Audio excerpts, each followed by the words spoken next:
Well, willkommen, Hoyanan, and welcome back to Full Throttle Racing's Division 2 evening of racing ahead of us. We are in our Season 7 and it's Race 8. We'll be going to Spa. My name is Webbo. I'm here to take you through tonight's proceedings, and joining me tonight for the pre-show interview is our 9th place currently Ferrari driving Chums.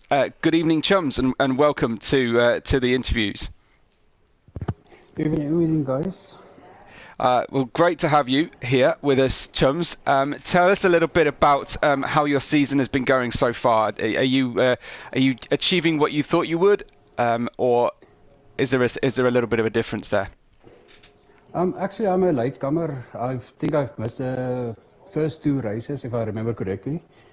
And then the first race that I've actually done, I've hit the pit walls. My setup went a bit haywire there. But yeah, after that, I think all the nerves have settled and everything. And then everything started to gel nicely. Awesome. So how has it been settling into the Ferrari team with Chicken Wing and with your cross-divisional teammates over in Premier Division as well? No, it's actually very, very nice. We all hope for a good finish at the end of the day, and we try to support each other. Excellent. Are you sharing setups and strategy, or is it kind of a little bit of secrecy going on? No. I don't think we share setups. Although if I go or if I do time trials, I normally just go and search for Mango and PP setup. Because he's the fastest guy in the group, so yeah. Okay, well, I'm sure he'll appreciate that one if he's tuning in tonight. I'm sure he'll appreciate the shout out on that front. And do you all coordinate during the race? Are you in a party with your teammate at all? No, I'm not in a party with any of the teammates, because I find it too distracting. And if someone naps in my ear the whole time, then I start to spin out and I start to make mistakes. I'm exactly the same. I couldn't do it. I know people who listen to the commentary while they race, and I think that's just crazy, asking for trouble. Well, so 9th place at the moment. Have you got some tracks in mind forthcoming? We've got 4 races to go, including this one. How are you feeling about Spa and the remaining tracks on the calendar? With Spa, I've practiced it a bit now recently, because we've also got in our other leagues, we've got a time trial challenge as well. Nice. So I actually feel good about this track, but we'll see how the other guys is doing, because the other guys, there are some guys that's really fast in this group. Yeah. Or in this league. So in terms of practice then, how much time do you think you put aside each week to prepare for the Division 2 race here at FTR? Like today I've done about 50% races. Okay. And normally over weekends I try to practice, but that's more on time trial setups or on time trial screens. Yep. And then just before the race, I'm doing about 2 or 3 50%ers just to check where the tire pressures is and all those things. Sure. So a significant time investment, but you're obviously able to be pretty competitive, currently sitting in 9th place in the championship. So how long have you been sim racing? Sim racing I've been now, let's say about a year. Before that I was on a controller. Yep. But let's say from 2019. My first league race was November 2019. But that was on controller, and then I think about last year, a year and a half ago, I switched over to a sim rig itself. Okay, nice. So what kind of equipment are you driving with then at the moment? Currently, I'm driving with a Fanatec CSL Elite Wow. motor. Pretty serious stuff. No, I've only upgraded now in the last month, 3 or 4 weeks. I've upgraded now to the Fanatec. Wow. Okay. And remember to take your But hands off the wheel when you crash. yeah. But Well, yeah, Mango's but already before in the that, live chat. He's just saying hello. So Mango's here. I think he's already been uh, he'll know that you've given him a shout out for his setup. So that's all cool. Good to see Mango here. Good to see Panda and Burn It Down listening in as well. But so who do you sort of earmark as your main rivals in this championship? Are you focused on anyone in particular? Do you find yourself on track, dicing with the same sort of drivers each time, or has it been a different driver each week? look, currently it's a bit of a different driver race style, if I can put it like that. Yep. Because in the first few races, I've challenged the Williams guys, and yeah, there's just some guys that's really fast. But yeah, I think my biggest rivals are Top Gun and Maina currently. And if Butch is racing, I also like to battle him as well, because I see that our race pace are more or less the same. Okay, yeah, that's good. It's good to find yourself with, and you're feeling sort of fairly confident around those guys on the track. You're not feeling like there's someone out there that is going a little bit maverick and causing any issues at this point. Oh, no, because in the beginning of the races, or yeah, beginning of the season, I was also a bit of all over the show. Yeah. And yeah, sometimes you've got a nice race, and sometimes you don't have a nice race. Absolutely, yeah. But there do tend to be a pretty sporting group here that we race with. So, what would be your highest achievement so far, or favourite moment in sim racing? Do you think? Okay, yeah, I like the battles, especially I think 2 weeks ago. Yep. I think I've finished fourth or fifth, if I remember correctly. So there was my nice or my best result for especially in this league. And yeah, I was also new to this league, so yeah. Nice. Good stuff. And so, are you purely F1 with your driving? Do you drive anything else? Any other games or sims? Yeah, I'm purely F1. But I do have GT7.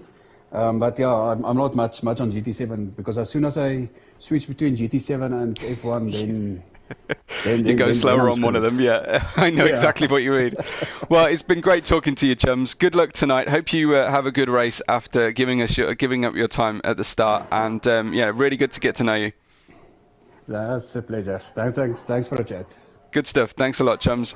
Well, that was great to talk Okay. to, chums. We will be on our. I'll give you some stats in a minute about the current standings, but I must say hello to everybody. Hi to Shane, Elmarie, to Kia, to Paris Ninja and Deluan. I think that's everybody mentioned. Also to Jason, and great to have you all joining us. Tell me if you're here purely as a Premier Division driver trying to scope a strategy, or if you're actually supporting one of our drivers personally, if you're a friend, family, or whatever. If you find a new favourite tonight, that's also great.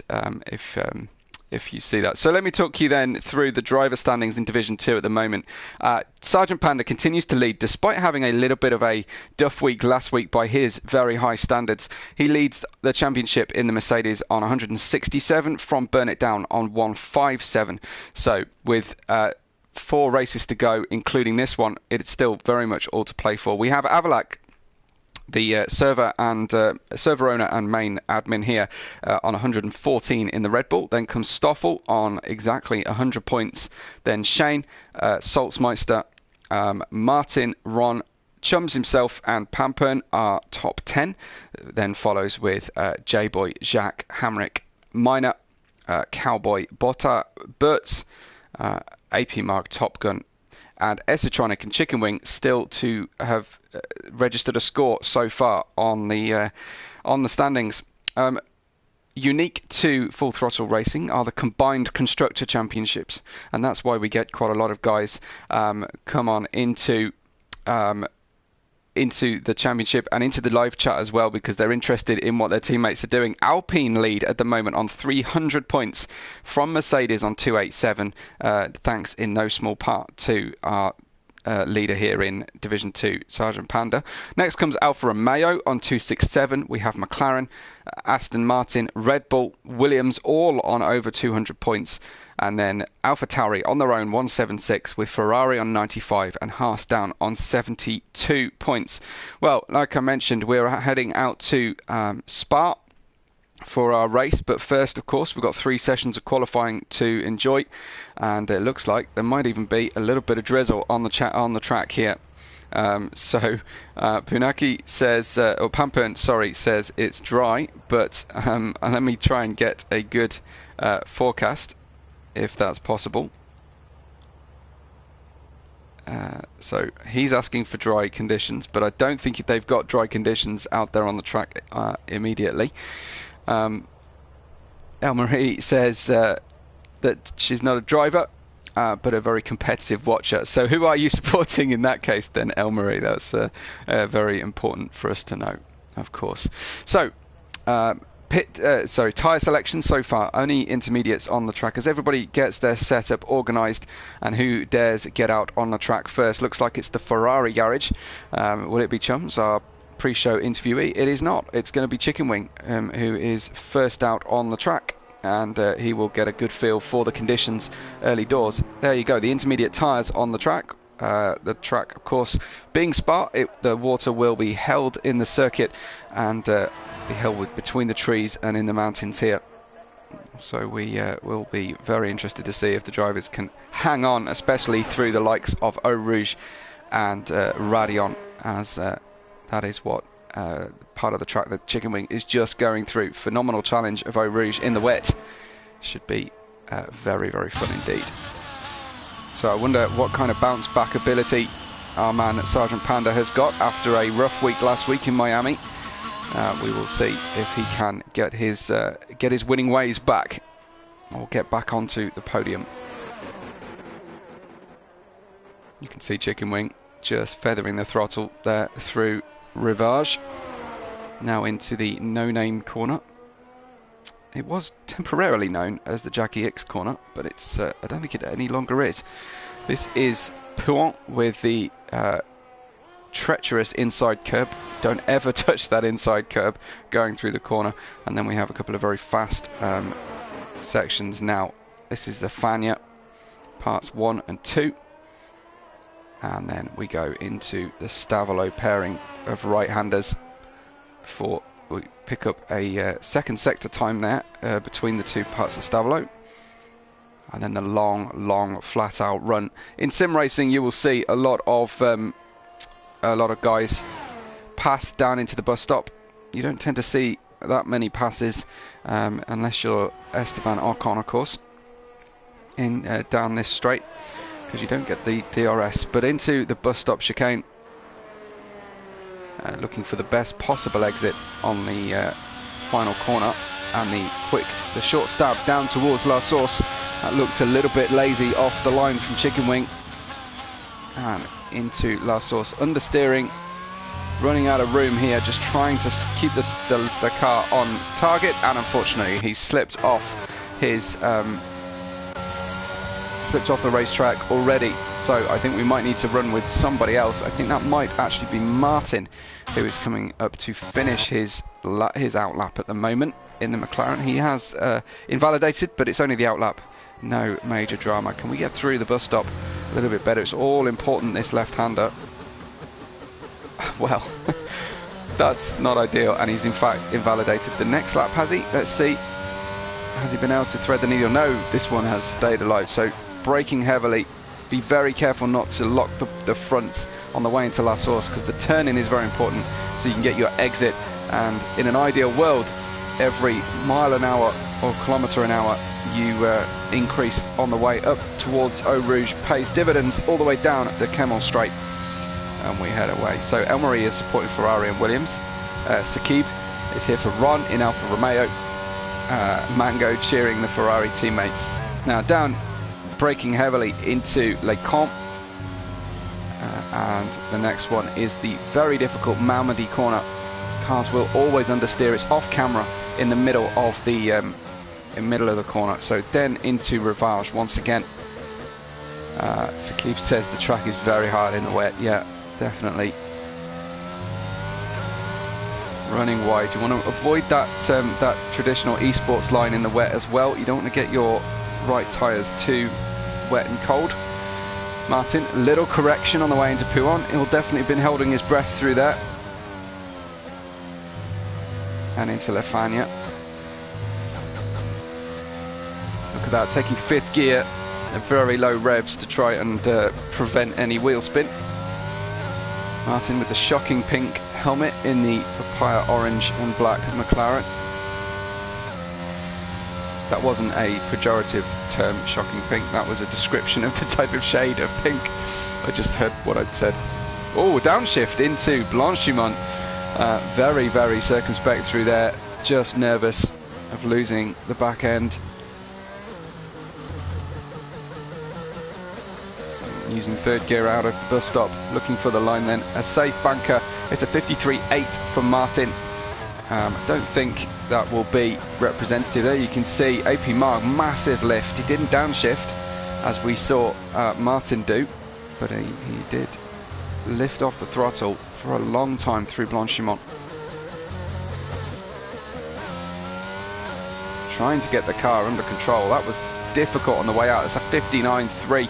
And he's obviously had to play that one very, very carefully. Ron gets a 57.666. And then we've got one of the Ferraris next coming through. Is that Chums? It is Chums, but he had invalidated that lap. Trying to find who we've got. Is that Top Gun about to finish? It is Top Gun completing his first lap up to 2nd place, 57.2. And that early time from Martin is looking better and better as the drivers come through and don't manage to score very highly. Here comes Chicken Wing then. This time the lap is still alive. What you might find in this session of qualifying is that given we've got the intermediate tyres as an option, the drivers may well have fueled up the cars just to keep running to make sure that they're on track when the track is at its best, or can get one of the laps in, because the likelihood of invalidating is so much higher in the wet. Chicken Wing for the line, P5, 59.404. And we will see Martin, I presume, is on a cool-down lap. We'll go see what Martin's doing. Is he? Yes, definitely. Cooling the car. Next up, we've got, let's see, AP Marg is, I think, taking it easy. Let's find out. Very, very gentle throttle application. Yeah, 2.2 seconds over his previous time. Let's see about Pampern then. He'll be grateful that the Aston Martin stayed left through that section. How brave is Pampern feeling through Blanchimont? Well, that was pretty brave, I have to say. Just a feathered throttle, not even a full lift. Slight lock up on the inside front tyre. He dared to use 2nd gear on the way out of the bus stop, and that paid off. The 55.6 gets comfortably onto the front row for this session, at least. It's not the official front row, of course. I think we've got Avalac just on a lap as well. Let's ride with him. Sky blue helmet in the Red Bull. You will see cars go an awful lot quicker through Stabilo than that.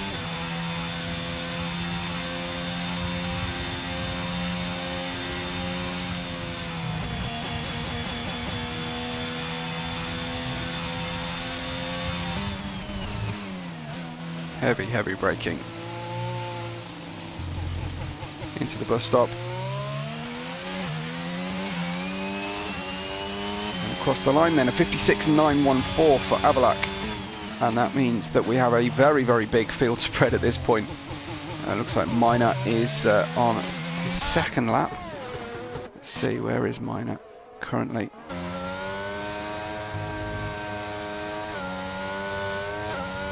All the Williams team. We've got Panda starting his lap as well. Minor currently registering a 25.3 in that session, in that sector. But we'll ride with Panda as the championship leader. It's very important that he gets through this session. Looks like we've had retirements from Shane and Sir Hamrick already, so leaving only 2 cars to beat to stay in through to Q2. That's a purple first sector for Panda only, not for him as a whole, because this is his first lap. Getting a little bit wide on the curb on the exit of Malmedy into Rivage then. Bit of a roller coaster corner, heavily cambered and heading downhill. Hard to pick the correct line through the corner as the rain continues to fall in the forests here. It's the Ardennes forest? Is it for Spa? Big lift on the way through Pouhon for Panda as well.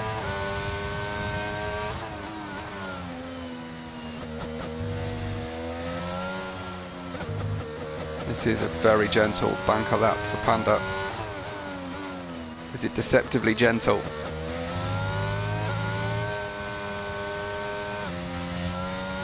Looks like we've got wet qualifying, but a race with sun. So I think a dry race is probably predicted here, as Pampern lets me know. Stoffel goes into second place, 54.869. So we'll see this time from Panda and then run you through the order.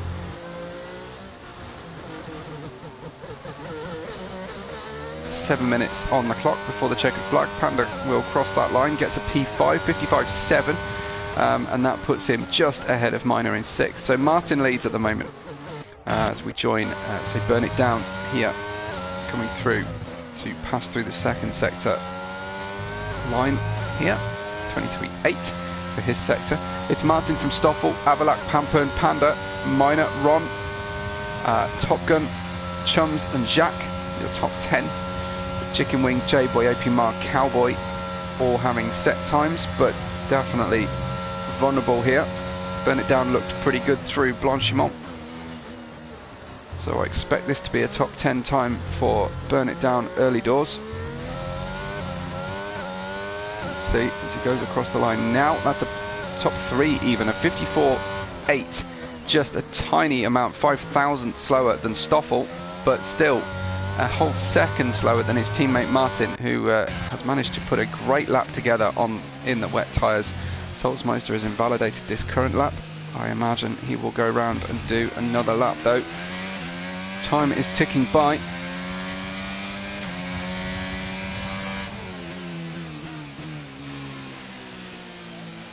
And who else do we have pushing on the circuit at the moment? I'm not sure we've got anybody really going for a lap.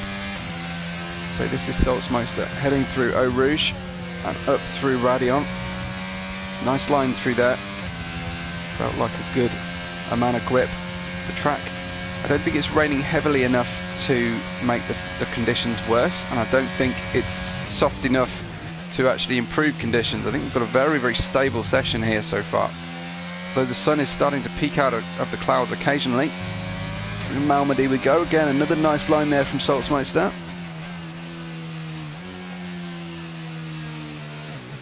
Looking for trying to find an apex, a late apex, but the car just never turned in fully.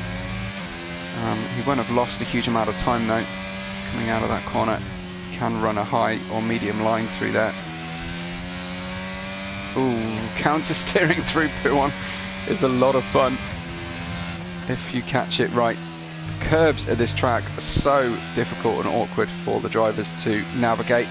You will see drivers spin on low grip times, either start of the race, end of the stint, times like that, or if it does rain, continue to rain. Burn It Down has gone second at 54.2. It's got a little bit closer to his teammate, now 0.4 of a second away. That's a bit of a healthier competition at the front of the field. Panda currently in 6th, our championship leader. Salzmeister then looking for a good exit here. That looked like a healthy line through the bus stop. Heads towards the finish line then, and it's a P6 for Salzmeister, 55.627. Let's see what Chums is up to. Oh, big, heavy braking, hint of a lock-up there. And let me know, if you're watching with us, what time you think will be the cut-off tonight for the session. Will we actually lose drivers by a time cut-off at all, or like last week, will we lose so many drivers to retirements that we end up with a shortened Q2? Let's see what the drivers can manage to muster here. The target is only to beat one driver effectively on pace. Currently, that is AP Marg on a 58.793. Times have come together quite a bit, but you are seeing a 5-second difference at the moment because of the difficulty getting the cars round in the wet. 3 minutes to go then. Chums in P13 at the moment. Downshift to 6th in Puron.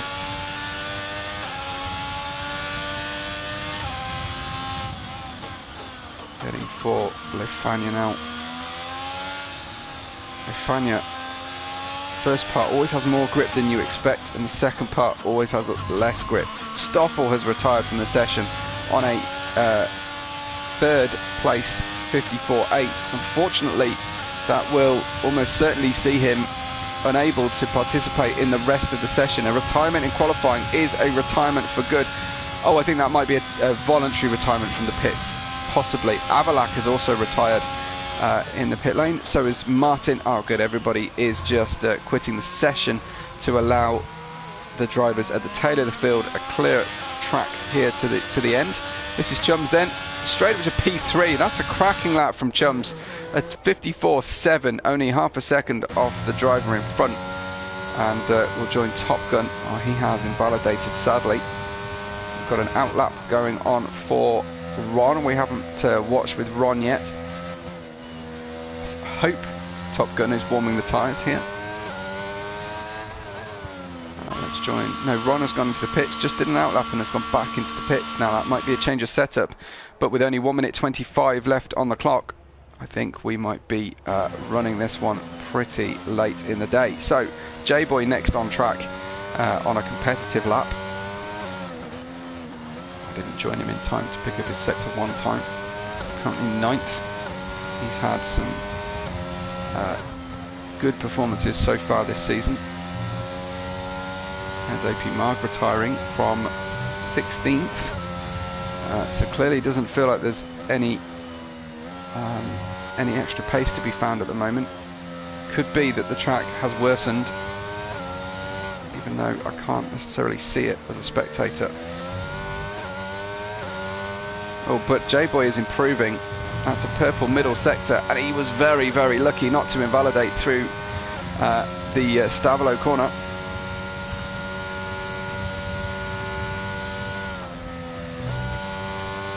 Little lift and downshift into Blanchimont.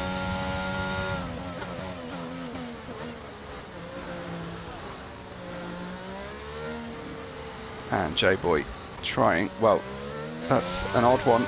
He'd obviously gained some time on his Delta, but he was faster through the corner there, through the second sector. We've got Panda, I think, on a lap. Let's find out how that lap is progressing with Panda. Oh, that's slow in sector 1. So possibly Top Gun might be worth a watch here, as the drivers are all hitting the checkered flag or retiring. I think it's only Top Gun who will be able to make a difference here now. Counter steering through Lefania.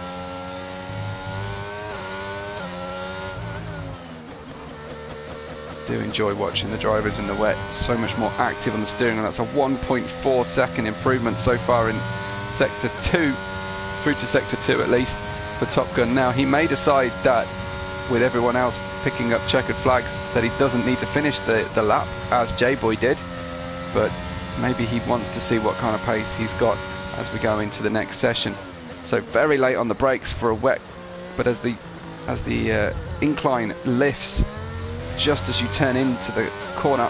This is Top Gun for the line then, and I think he moved up. Let's see, where did Top Gun finish the session? 6th place for the Williams driver. Nice finishing order there for Top Gun. That's a little bit of a confidence boost heading into the next session.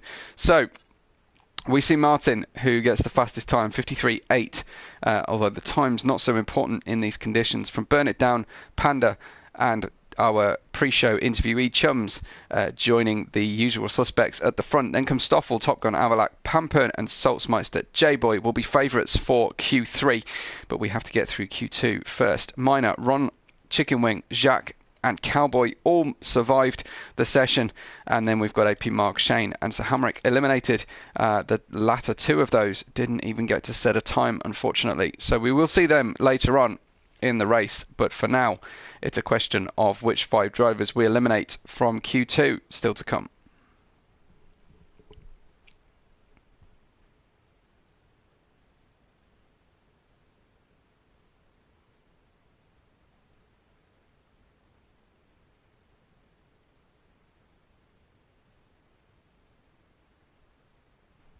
Do hope you're enjoying the race with us tonight. If you're enjoying, please make sure you've subscribed to the channel, and you can follow us, follow me on socials at WebORed5. Make sure you leave a like on the video as well, if you would be so kind. It does look like we still have some rain, although it might be lessening slightly here in Q2. 15 minutes for Q2 to select the 10 fastest drivers overall. Looks like we've got a Alfa Romeo coming out of the pits early on, and it's Ron straight on out, so we will track with him after he decides to be the first driver out.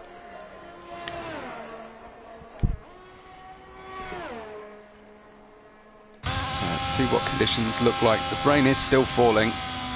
It's not quite pulling on the car as much as it perhaps was in Q1. 53.8, remember, the fastest time in Q1. Let's see what Q2 brings. I think it's going to be an improvement in pace. Intermediate tyres, the selection for everybody who has decided to leave the pit lane at the moment. Of course, the water stays around for a long time in Spa, but it will get dry patches, which will raise the temperature of the intermediates and, of course, raise the likelihood of seeing dry tyres. Merest hint of spray coming off the car at the moment from Ron.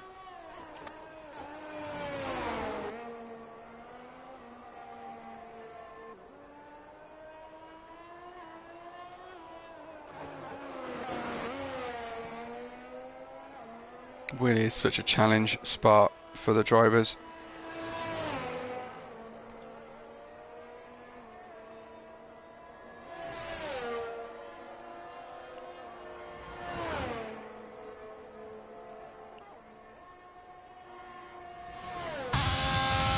A little invalidation on the exit of Blanchimont, but might as well push Blanchimont in these conditions and see if the car will stick flat out. I think that was probably Ron's approach there. And we start our first flying lap then with Ron, looking for the good braking point into La Source, about 90 meters.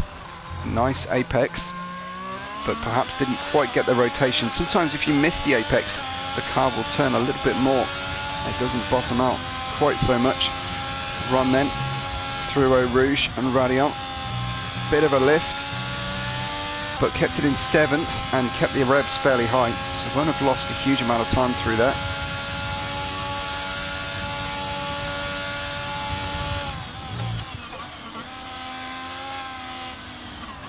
Into Les Cons, perhaps the snap steering just lost him a bit of pace.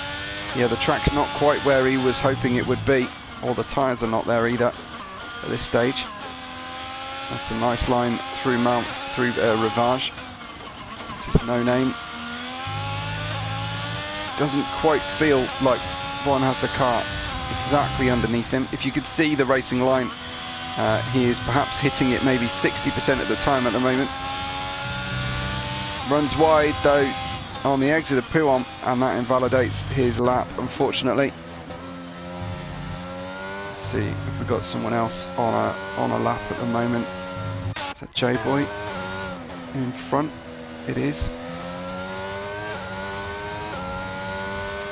Other drivers currently on out laps. I think maybe Martin. Yeah, Martin will be the next one to cross the line then, if he can complete this lap. He was the fastest in Q1. be a similar story in this Q2 session. Oh, major upshift going through Pumon. That was a beautiful line through Blanchimont, sorry. Down we go then, into the bus stop. A little bit late on the apex. Not happy with the lap, strangely enough. So, not happy enough to continue that lap. Feels like a change of setup. Maybe he feels that the track will go to dry. It's a 53.6. So already we are faster on the first banker lap in Q2 with Stoffel. So 53.6. What time do you think, watching in the chat, those experienced Premier drivers, what time would be the indication that it's dry tyres time, I wonder? Burn It Down goes fastest on a 52.8 and J-Boy logs a 56.4. We've got Minor coming across the line now for a 55.5 and a P3. Good enough. Then next comes Chums. Well, I say next. We have got some other drivers on laps at the moment, just slightly ahead. Maybe we'll see what Panda does on the way out of the bus stop. Heads towards the line then. Panda goes immediately fastest, a 52.5. Great, quick, special first lap there on the intermediates. And we have got some dry tyres being selected by the guys who were out there first. Ron has put soft tyres on. So is Martin and Salzmeister. Now that could be a little bit of gamesmanship. They might be tricking each other. We'll only find out when they actually come out for their outlaps. As Chums goes P5, showing some impressive pace here on his Fanatec CSL piece of kit, which is excellent to see. Typo says, let's go McLaren, and he does that without a typo, so good stuff. Oh, P1 is so hard in these conditions. An outlap has begun on soft tyres, so I'll watch this one with Avalac, and then we'll go see what Ron and Salzmeister can do on the soft tyres on the dries. Amelia joins us to say go Chicken Wing. He needs to score some points. It's round 8 of the championship, and he hasn't scored points yet, so needs to log some points early doors. A P7 at the moment for Chicken Wing, 55.8. He's actually just been beaten down to P8. Imagine Avalak's time will be up there too, competitive. Crosses the line for P4 of 53.3. Let's go then, and well, we'll see Pampern across the line before I see if Ron can keep the car pointing in the right direction on the soft tyres. Pampern across the line. Whoa, fastest time, 52.5 out of nowhere from Pampern. Great lap there. But let's see then, as Ron has the challenge of Blanchimont to face, and that will not go through flat out quite on the correct line. Held it together though.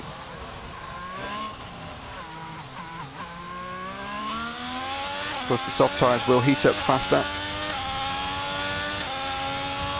than any other dry tyre. No real penalty for running the soft tyres here.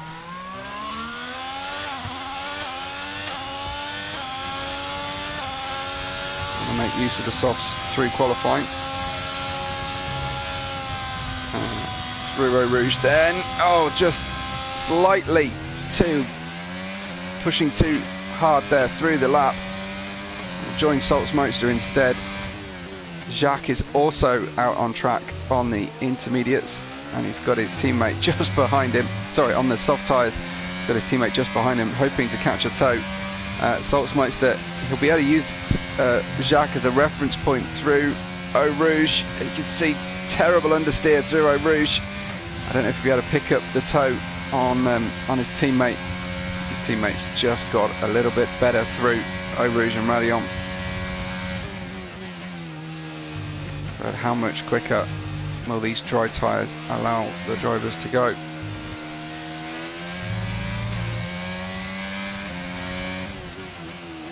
Because we'll see from this seat whether Jacques goes wrong anywhere. Typo cheering on the McLaren team as a whole. So who do you think we're going to lose, and what will be the time cut-off? I know it's very difficult. There's confirmation we should all be on dry tyres because the DRS has now been enabled. That is usually the marker point for us. Here is Salzmeister.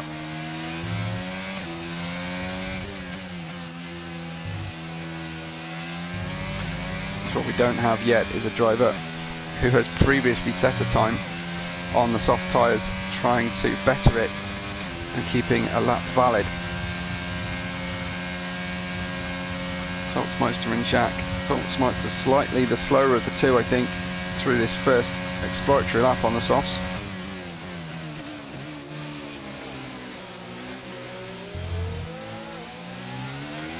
So Jack will cross the line and go top, and Salzmeister, confounding what I said, I think he was great on the brakes into the bus stop, beats his teammate by 0.2 of a second. They in turn beat Pampern's intermediate time of a 52.5. Definitely looks like it's the way to go then at the moment, as Ron has got a purple first sector. Getting sideways on the way out of Malmedy. Driver in front is in a Ferrari and is not getting out of the way, and that is Chicken Wing, who, well, he's just balked Ron's lap and Ron has had to quit on the lap. I won't be impressed with that, I don't think, Ron, because we could see that Chicken Wing was only on an out lap. Should have got out of the way, really. That is the fair and sporting thing to do. 4 minutes to go in Q2. Currently on the bubble, Minor, Chicken Wing, Ron, Martin and Cowboy. I don't expect Martin to stay there, but he needs to get a lap in. Pretty sharpish. Minor with a little lift on the way into Eau Rouge. Super late. That looked like 40 meters on the way into Les Comps for Minor. Oh wow, must have just been under 100% throttle on the way out of Malmedy.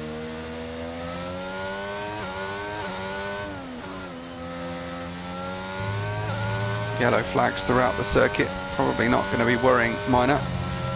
3.5 minutes now on the clock.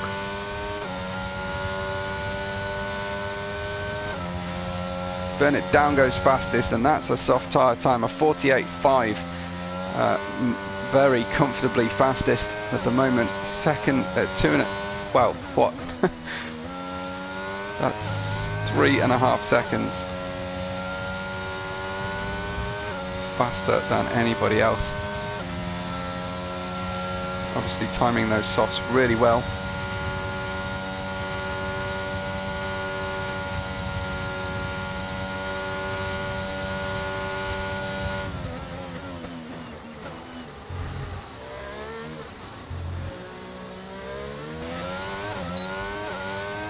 Minor for the line, DRS open, and it is a 48.3, a fastest time now.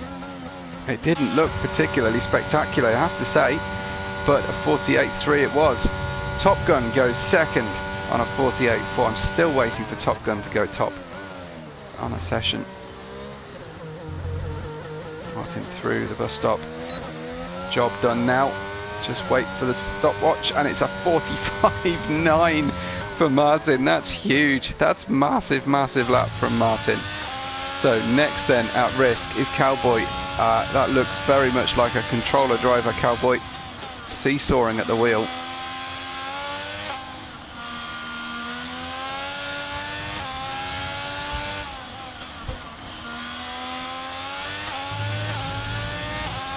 Runs wide, but holds the line through the second sector, gets a purple second sector. Martin's still the fastest on a 45.9 from Stoffel now, then Minor and Top Gun in the Williams.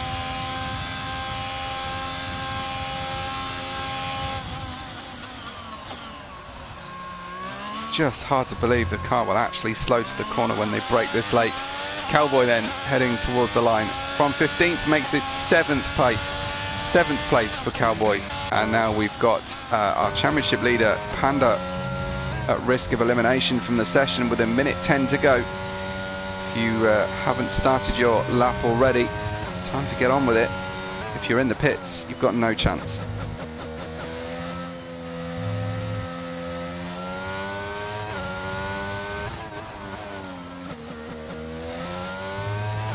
So Panda getting a purple middle sector, 4.8 seconds faster than he's been before, but to be in with a shout against Martin, it's going to have to be quicker still. Oh, brave on the curb on the inside through Blanchimont. Had a lot of confidence the car was going to stick, and it did. Using third gear away from the bus stop then, and it's a fourth place for Panda, a 46.4. Ron retires from the session. I hope that that wasn't, well, it looks to be voluntary, but I think he might have words about Chicken Wings block, because if he hadn't had that, then maybe he would have got round. He presumably drained the battery and had no option but to continue, but to retire early. So he will definitely be eliminated. Let's see, J-Boy then, for Mercedes, for his teammates, both in this race and tomorrow night on the Premier Division. J-Boy then P6, 46.8. Oh, almost contact between J-Boy and the McLaren coming into last source. Slightly unpredictable line there from the McLaren, and I think we've settled on our elimination drivers. I think they're going to be Chicken Wing Cowboy here, who only made it up to 12th on that lap, then Salzmeister, Jacques and Ron. But the fastest time now, a 45.9 from Martin, beating Avalac by a single tenth of a second.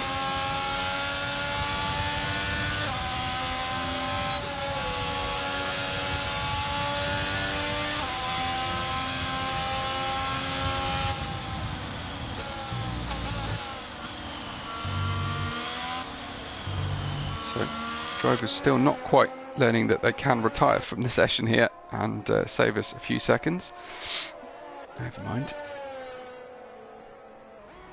Chums is actually on a competitive lap at the moment, hoping to move forward on the grid, build confidence for the next session.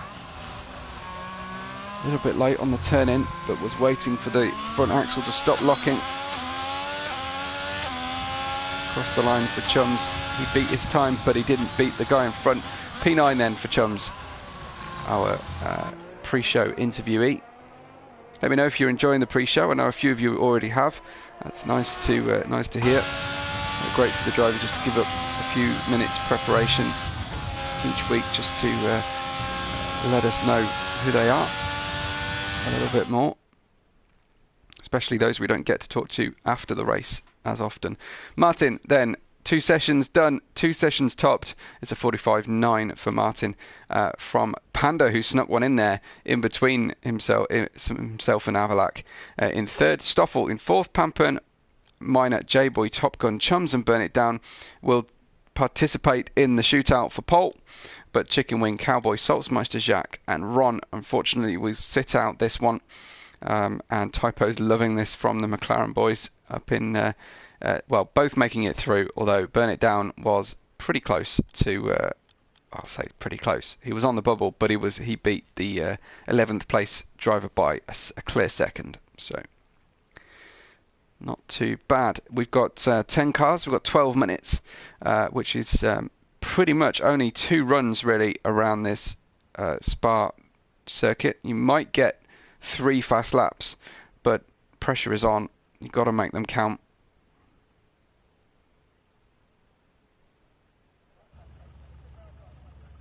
So I think we have dry conditions. Looks like the weather has consistently passed by. The wet weather, I should say.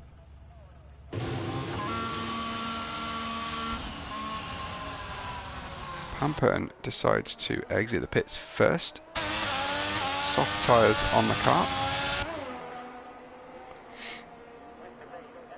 So what do we think is going to be pole? Now that we know that the track is going to be dry for this session, what do we predict as pole position time, and who will get it?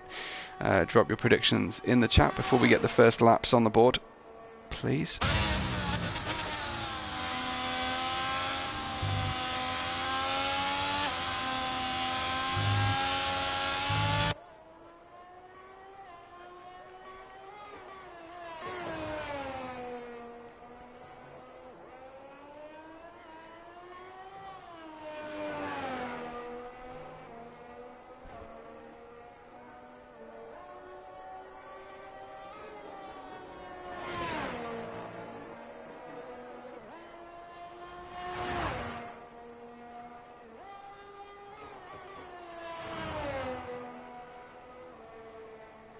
Pampern first out. I think we might watch telemetry tonight on the final qualifying session. Give us something different to look at.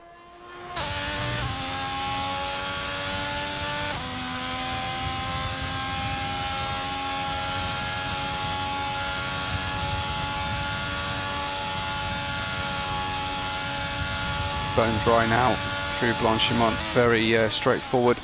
Get through the corner now.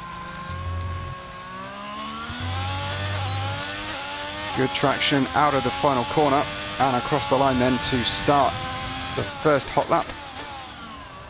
You can see we've already dipped under the 10-minute mark to go.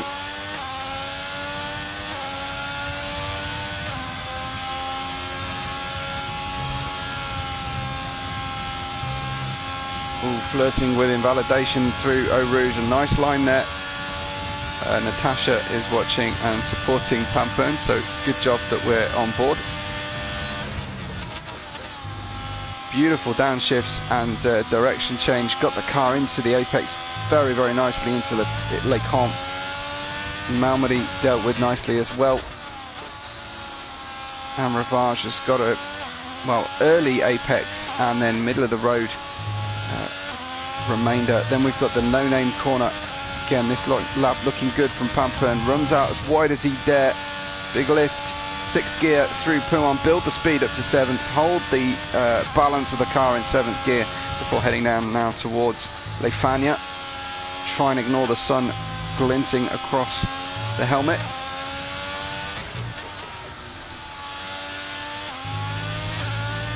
This lap looking good so far from Pampern.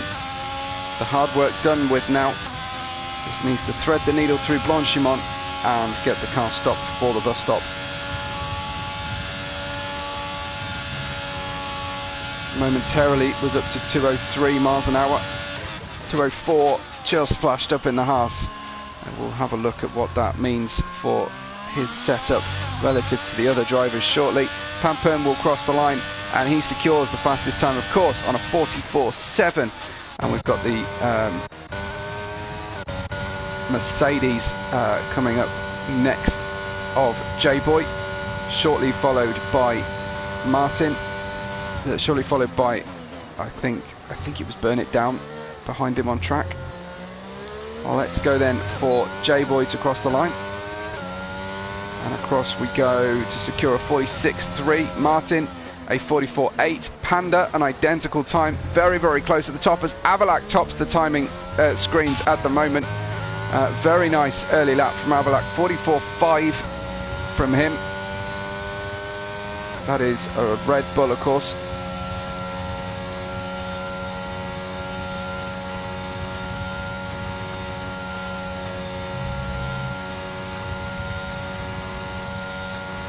Stoffel fastest of 44.4 now.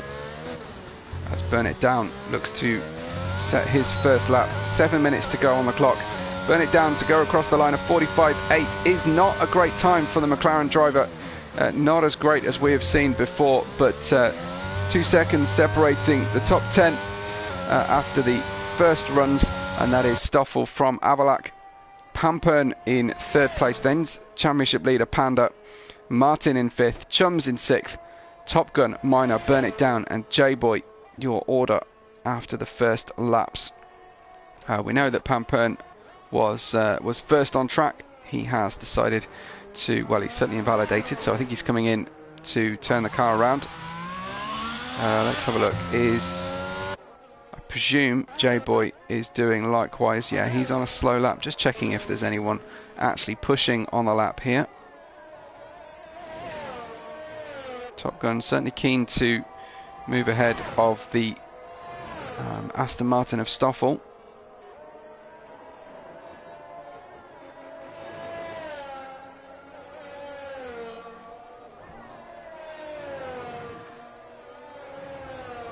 Looking pretty good here, Top Gun. Just a quarter of a second slower through Sector 2, but spent all the ERS, so I think he hasn't really got the punch to make up for that down this long straight.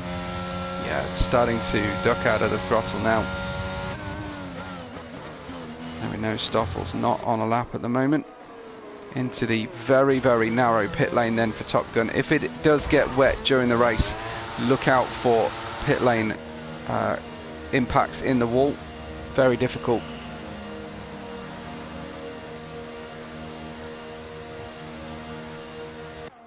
Chum's showing well, continuing to show well tonight, and in P6 at the moment. Definitely in good company here in the top 10 shootout. Clouds are fairly dark overhead, but hopefully that is clouds that are passing rather than on their way into the circuit. It's the Ferrari Mechanics C2 car. Major problem here with the game, and it has been for years, is that you can't opt for a quick pit stop in the pits during qualifying. You have to drive the car back into the garage and wait for all of that time to pass. And now it's a game of daring each other. Who's going to be first out? Looks like it's one of the McLarens actually.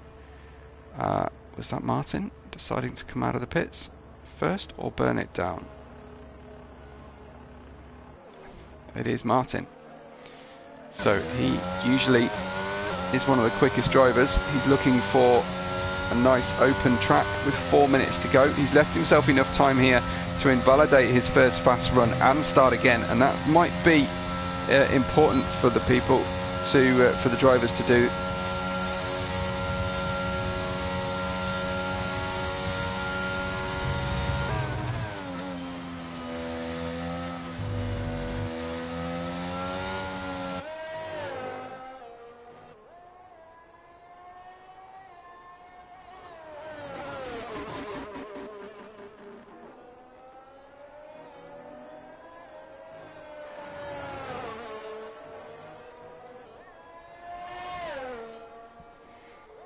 Who do we think is going to get pole then? I know who Natasha is going to be voting for, but Typo, what do you think between Martin and Burn It Down? Will Burn It Down pull it out at the end here? Will Panda, our championship leader, manage to get himself up and out away from trouble near the front 2 rows of the grid? Although, of course, someone could go 10-pin bowling into La Source for the first time. Of course, this iteration of La Source has a tarmac runoff, whereas what we were just watching at the weekend is a newly gravelled runoff. So there is the availability to run wide if you have to. I hope no driver will deliberately make that choice. So Martin then with a very wide run through the final part of the bus stop, and let's see what he can do. The youngster here, Martin.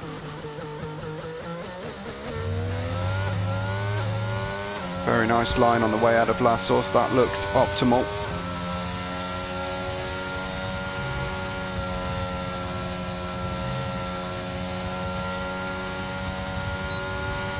Opens the DRS and tries to hit VMAX. So what are we? 204, 5, 6, 7. Hitting 207 miles an hour before braking into Les Comps.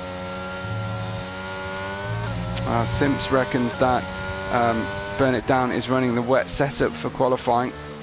So quick in the middle sector. Good catch there, Simps. Good catch.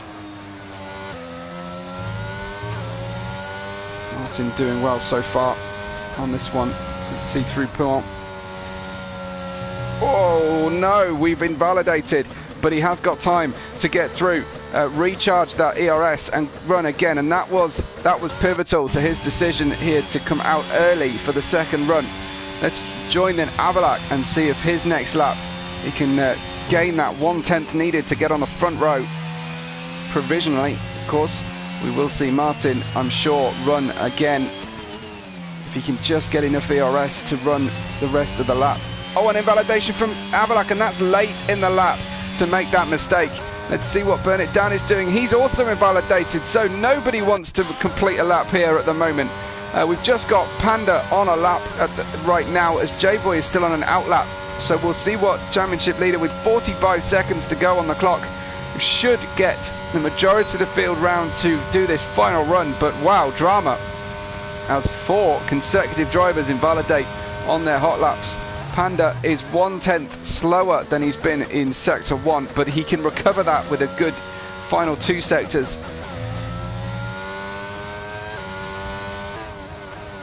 Let's see if he stays valid here. I'm keen to see what Martin is up to though, as he heads towards the timing checkpoint of the end of Sector 1. Will that be a good one? Martin gets a 10th up on his time.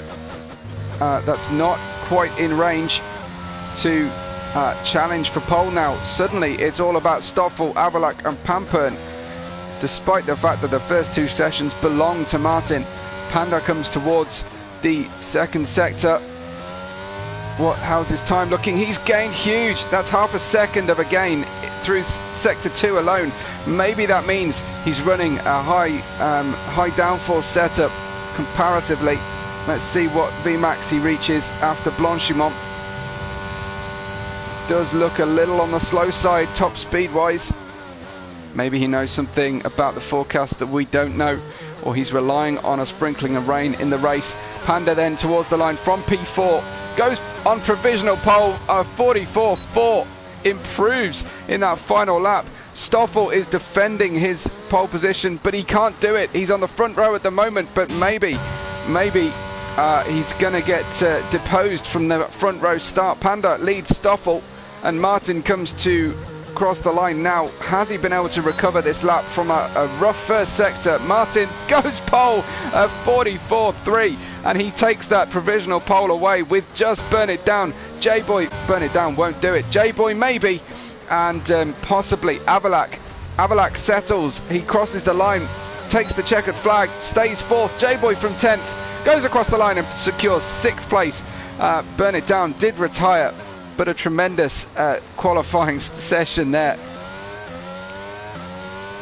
Brilliant stuff, and stolen at the end by Martin, who tops all 3 qualifying sessions, but only just, this time by 0.12 of a second from Panda, our championship leading Mercedes driver. Then Stoffel in 3rd and Avalak in 4th. Pampern, J-Boy, Chums made it 7th place. Good showing for Chums in the end. Minor, Top Gun and Burn It Down complete the top 10, and we have in store for us a very intriguing race around Spa. There will be only comparatively few laps here, because I think it was 23 laps that we see around Spa, and a 50% race, which means making the pit time decision is very, very important. We are seeing lately that drivers are experiencing heavier tyre wear than they expect, but they only have a single set of medium and hard tyres to use in the race.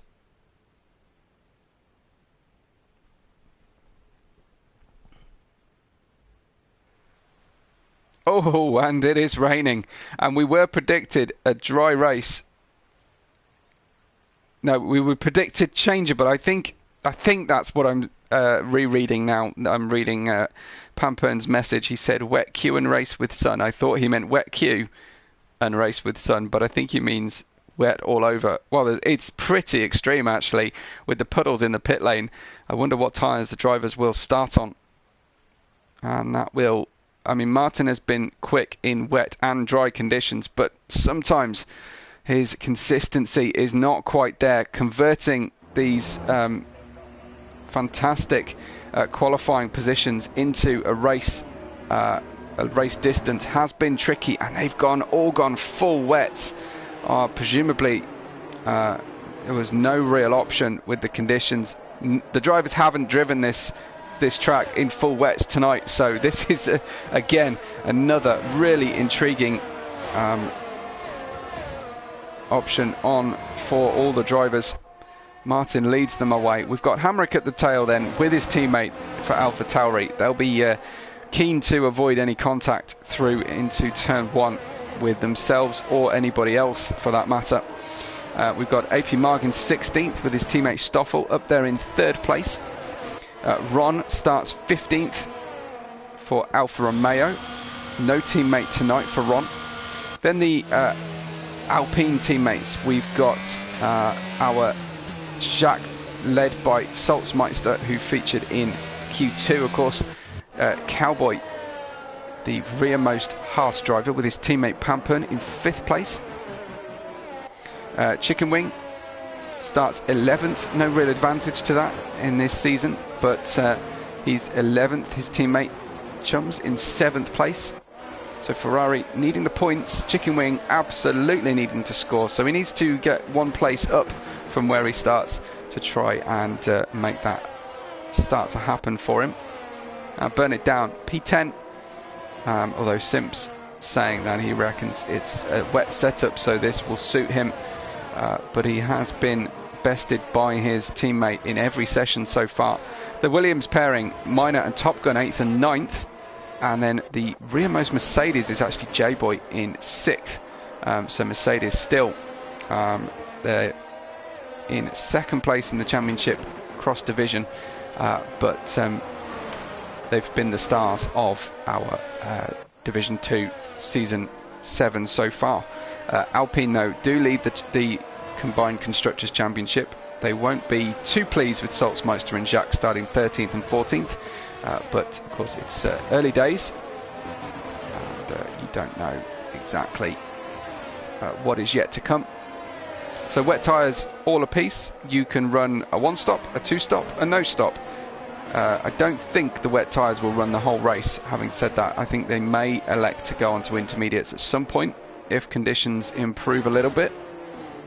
And then the drivers will, the only task left is to line up onto their starting grid properly, which is a challenge.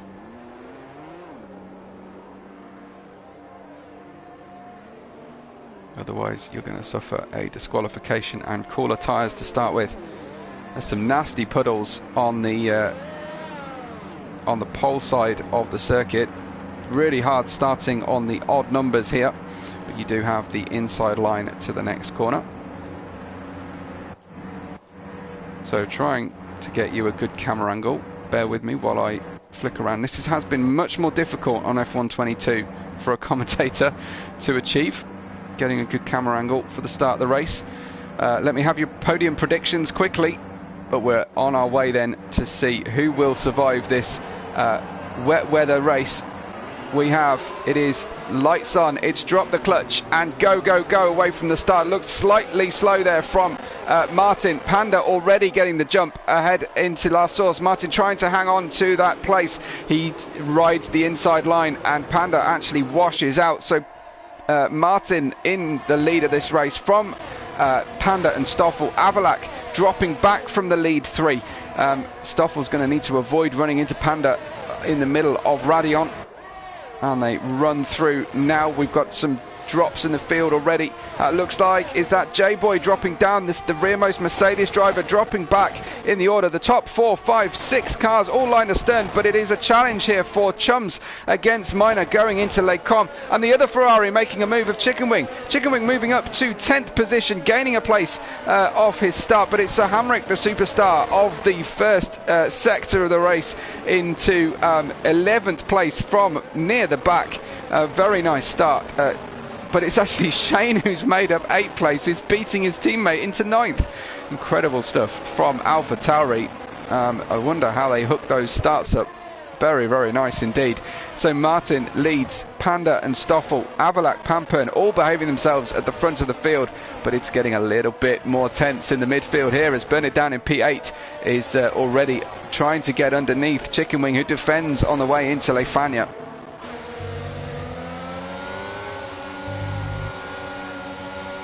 It's all getting very, very difficult indeed.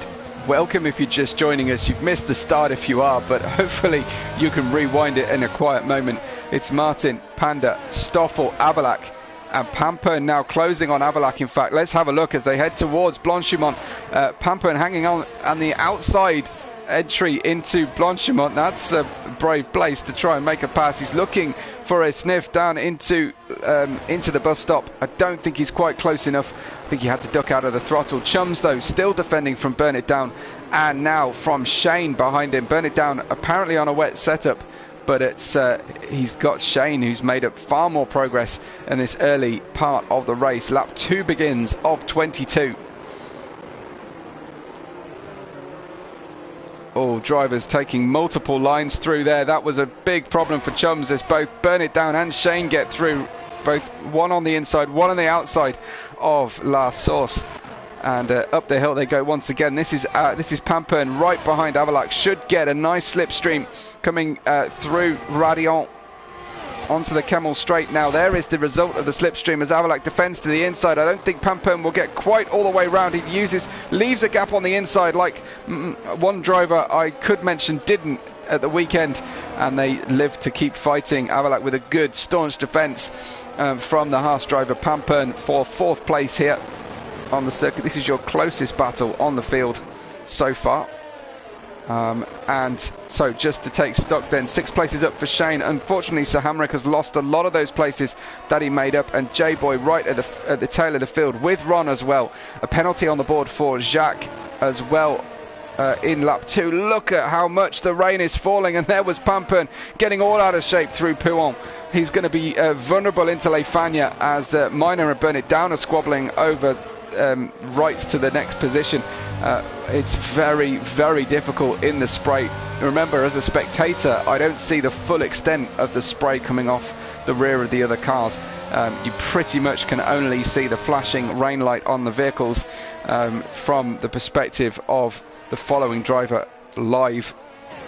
As a driver spectator, we do get a little kind of Chicken Wing has retired from the session. That is heartbreaking. There he is, turned round on the exit of Stavolo. Chicken Wing out of the race, and that is a full course yellow. I think, unfortunately, the glitch still remains. I can't actually see whether it is a full safety car. Yes, it is a full safety car, as Cowboy has also crashed just in front of us on screen. Cowboy out of the race then, and as is Chicken Wing, and a first safety car, not before we finished lap 2, unfortunately. Hi to Sublime Film, and thank you for the comment. That's very kind indeed. But moving through the order, in fact, Shane has gone into the pits. What is Shane up to? Surely, did he make contact with Cowboy? But he's going, yeah, he did make contact with Cowboy. So he's fortunate to be approaching the pits. New set of wet tyres and a new nose on the car, on the AlphaTauri, but he will lose some track positions, I feel fairly short as a result. Yeah, there he is. Ron and J-Boy have not caught him. It looks like Sir Hamrick queued in the pits behind him. Sir Hamrick, another new nose going on AlphaTauri. They'll be fresh out of stock, and the safety car allows us to pause for breath at the moment. That is Martin then leading Panda, Stoffel, Avalac and Pampern, as we saw off the start. But it all went very, very dramatic in the mid and tail of the field. You can see AP Mark, Shane and Sir Hamrick each making up 4 places. Burn It Down likewise. J-Boy the big drop so far.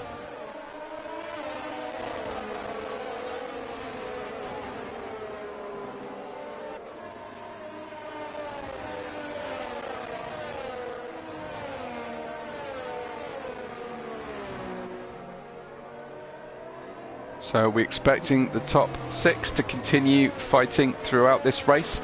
Do we think Martin can hold on to the consistency he needs? His main area of focus, I think, is about consistency. He's no one can deny the youngster's prodigious pace, but unfortunately it hasn't always translated into race distance performances. Can he hold on at the front of the field? He seems to be very much a Spa or a rain specialist, and we'll see if he can hang on throughout the rest of this race. There'll be 18 or 19 laps to duke it out. No mandatory pit stop for tyres, but I haven't seen wet tyres last an entire race distance. I don't think I've ever seen a race run to full wet conditions the entire distance either, so I can't say that that's a particularly fair test. I think we will see the safety car in a moment. The tail runner is still a long way back from the lead snake of drivers, if you will. should be a minimum 2 laps anyway, I think, on the safety car. If anyone does fancy a cheap pit stop, they can go ahead and take one, get a fresh set of wets on, maximise their chances to get through to the finish. Here is Shane in for pit stop number 2 in the AlphaTauri. What's this for? It looked like for a second they were holding another new nose, but no, he's put on intermediate tyres. So let's check out if anybody else has decided to change tyre. Only Shane is brave enough here to try the intermediates. Well, he can run them on the warm-up lap here and see what he feels like, if the car will still hold on. I've got to say, it looks too wet, but certainly he's willing to give it a go.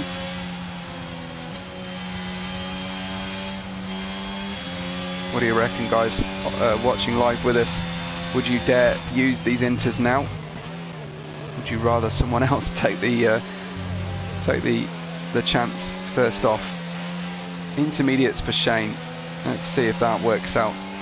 Fancy that the safety car is likely to be heading on its way into the pits at the end of this lap, so I don't think anyone else has got that option available to them. Stoffel needs to not run those outside tyres into the grass, and it's time to condense the field now and get going. The tyres will have cooled a little bit. The drivers will be slightly out of rhythm, and they'll be running off the main racing line, such as it is so far. It's really not very strong, that racing line.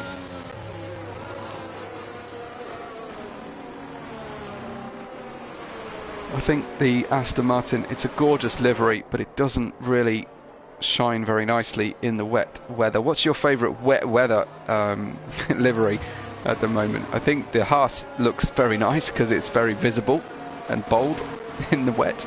Everything else sort of merges into a bit of a grey, doesn't it?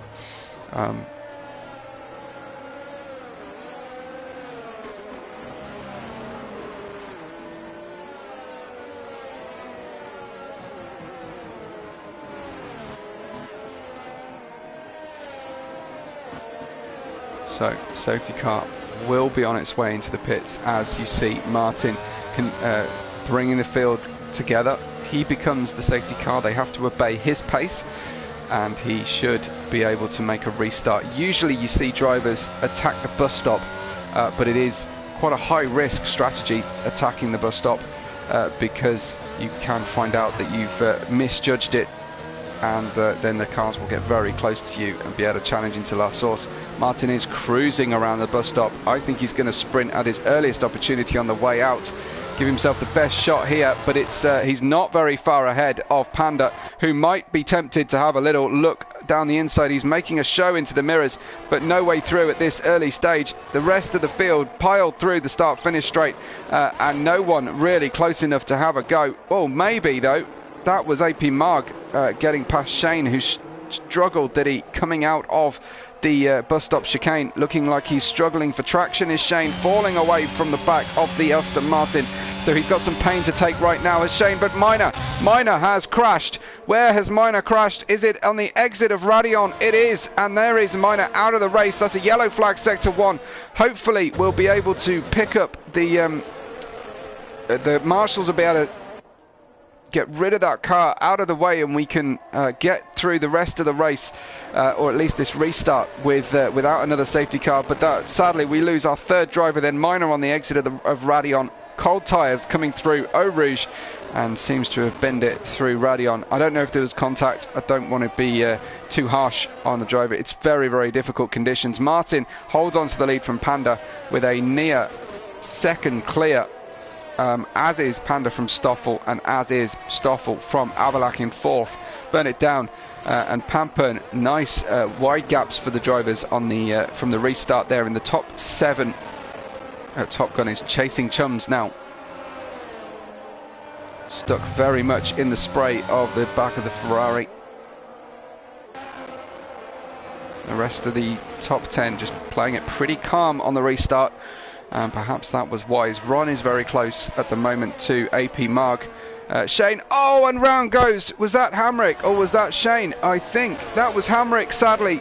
Hamrick spins and has made contact with the barrier. It was such a good start for the AlphaTauri team, and if Hamrick has avoided damage, he's been a very, very lucky driver indeed. Runs wide though, Hamrick. I think he's lacking downforce. This might be a fifth used front wing. No, he's surviving this one. Just ahead of him, Ron is challenging Jacques, and a pit stop each for Stoffel.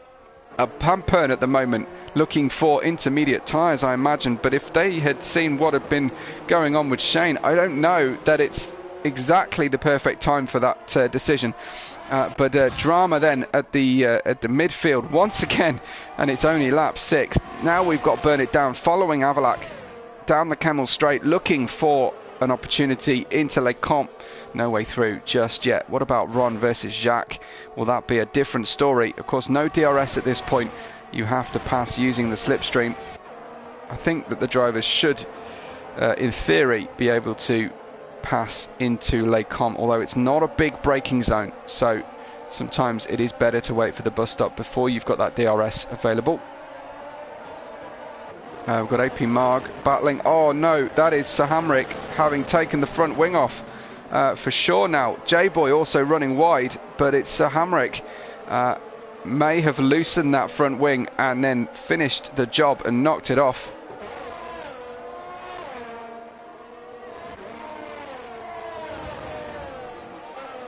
So it's been the most dramatic AlphaTauri start to a race. They gained so many places at the start. Wow, it's getting super tight here. Contact almost inevitable into Le Fagna. Wheel on wheel. That was lucky. Sidewall hitting sidewall from AP Marg and Shane. As Shane then tries to pick up the car, and you can see now the intermediate tyres are working massively better. Look at the drive out of Stavolo for Shane. AP Marg also mugging Jacques, and I think J-Boy will be trying to do exactly the same thing. Jacques looking vulnerable. J-Boy braking much earlier than the cars around him expected him to. I don't know if that was a wise decision. Pit stops then for all the leaders. Look at this busy pit lane entry. And Sir Hamrick has managed to ram the entry into the pits, trying to get greedy or running out of room for braking. Saltzmeister on the wet tyres leads Chums now as the rest of the field decide to pit for intermediates. Is this the correct decision or not? You can see Chums still struggling through Eau Rouge. Martin has almost caught these drivers who are currently right up there. Still on the wet tyres. Ron and AP Marg stayed on wets as well. Hamrick retired from the session in the pit lane, almost caused a massive pileup in the pits. Thankfully his car appeared to ghost early doors. AP Marg slipping back. Has he fallen off the circuit, or is he just being got by Avalac and Burn It Down? And that is a Valtteri Bottas situation from last weekend, although he doesn't beach it on the gravel. Stoffel retires from the session. What is going on? It is a absolutely horrible race here for Aston Martin, for AlphaTauri. Stoffel retires from the session. I can't believe it. We've lost one of our front runners and another safety car. The track conditions are treacherous, and there is Stoffel's beached Aston Martin on the exit of Malmedy. Sadly, that is now our 5th driver out of the race, and even sadder than that, we get to watch Bernd Mailander lead the pack again. However, anyone who has yet to stop for intermediates, I assume, will now do so under a cheap pit stop. So tactically, that has worked fairly well for Saltzmeister, Chums, Ron, and for AP Marg maybe. However, they've got drivers quite close behind them. I think Saltzmeister and Chums will drop behind the bulk of the drivers who have already pitted for intermediates. There aren't any very big gaps here. Maybe come out P10, P11 kind of area. Saltzmeister will try now to maximise his delta, make sure that he can get into the pits. Remember, it's very tight, this pit lane entry. Easy to make a mistake on the way in. What is Chums up to? Not pitting, taking a huge risk here. He's been passed by Martin, taking a big risk to stay out on the wet tyres. Maybe he's reasoning that the track will get wetter under the safety car and he'll have a good restart. Maybe he just thinks that someone is bound to have a problem. The safety car is hanging out after a blind corner entry, which is a dangerous, dangerous place to go. The marshal being brave there, waving the yellow flag and making sure the drivers know to stop. They should, on their screens, see safety car. Unfortunately, the game has not been able to put safety car on my spectator screen this season. So your new order then: Martin from Chums, who has yet to stop off the wet tyres, Panda and Shane. Burn It Down, Avalak. Swapping places, strangely enough. Quite know how that's allowed. Then Pamper and Top Gun Saltzmeister and Ron, your top 10. Followed next by AP Mark, J-Boy and Jacques. AP Mark also having not taken that opportunity for a cheap change onto the intermediate tyres.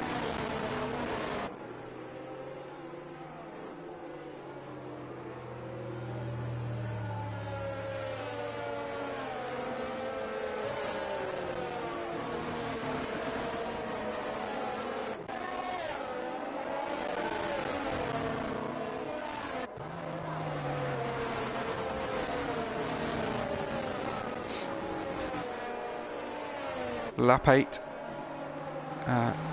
is almost complete. We might be here all night at this rate. The only thing is, with more drivers crashing out, the less likelihood of further crashes triggering further safety cars. But the conditions are not letting up. How does it look from a driver's perspective? It still looks pretty horrible out there, you have to say. There are the merest hints of sunshine coming through the clouds, but yeah, it's not ideal for our drivers here. Really hard to keep focused, keep in a good rhythm when the safety car continues to terrorise your race.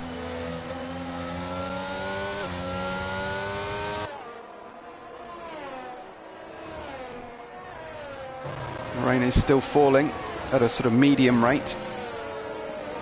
Don't know if we were likely to get any dry tyre running at the end of this session.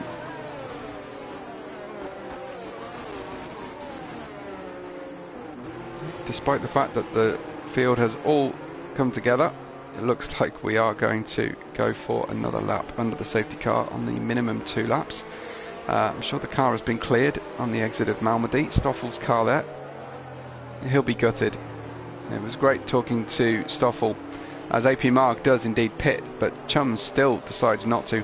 It's great talking to Stoffel, who has had a pretty down season up to the podium from last week, but unfortunately it didn't build into a pattern of success, just a momentary high point. At this point, hopefully he'll bounce back and have a strong remaining 3 races. Just a point of order, actually, just as Typo asks the question. I was going to say, is this the last Grand Prix of the season? No, it is not. However, it is my last Grand Prix of the season. Unfortunately, I've been called away to work with work, so I'm afraid I will not be able to be with you. I'll be out of the time zone where I could, even if I could take my PlayStation away, I wouldn't be able to do it at the same time. Yeah, unfortunately, this is round 8 of 11, so 3 to go after this one. The drivers will have plenty of opportunities, so we're not talking about championship connotations at this stage. Panda does lead the championship from Avalak, but only by 10 points or thereabouts. Let me just confirm that, actually, rather than rambling on and making things up. Just confirm our driver standings then. At the top of the order, no, it's Panda leading Burn It Down by 10 points. Avalak is in 3rd, and 14 clear of Stoffel, with Shane in 5th. So the top 3 in the championship still in this race: Panda, Avalak and Burn It Down. But in 3rd, 5th and 6th, actually, currently Martin looking to move forward. He's currently 7th in the championship on only 68 points. Again, as I mentioned, he's been very, very strong in qualifying and showing great pace, but just lacking that consistency he needs. And a notable turn 1 incident where he ruined a couple of drivers' laps and had to sit out a race. So he's contributing points for McLaren, but he's not really in the fight for the title, as you would expect with the kind of pace he's shown tonight. But he gets the opportunity now to run the remaining 13 laps of the race as the leader from the restart. He's got a slight advantage here of having chums on wet tyres behind him, might hold up the field for him. So that's certainly going to be interesting.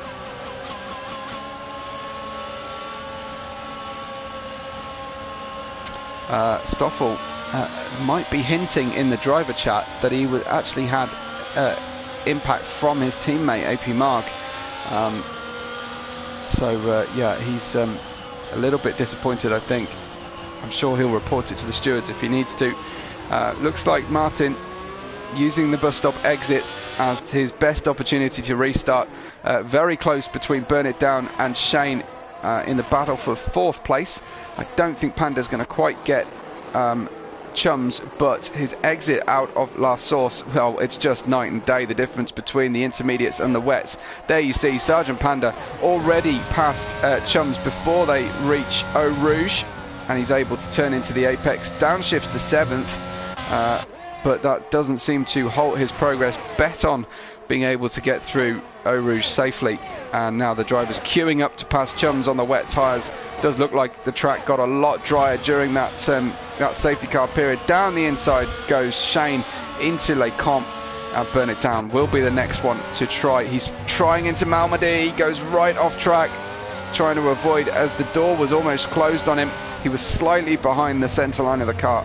He gets the job done into Rivage corner. Very, very difficult racing. Avalak's got past chums as well, snuck in there as chums ponders around on the wet tyres. That looks to be a big strategic error, and it surprised nobody as he's driving a Ferrari. Obviously wasn't engineered well by his mechanic or his strategy director.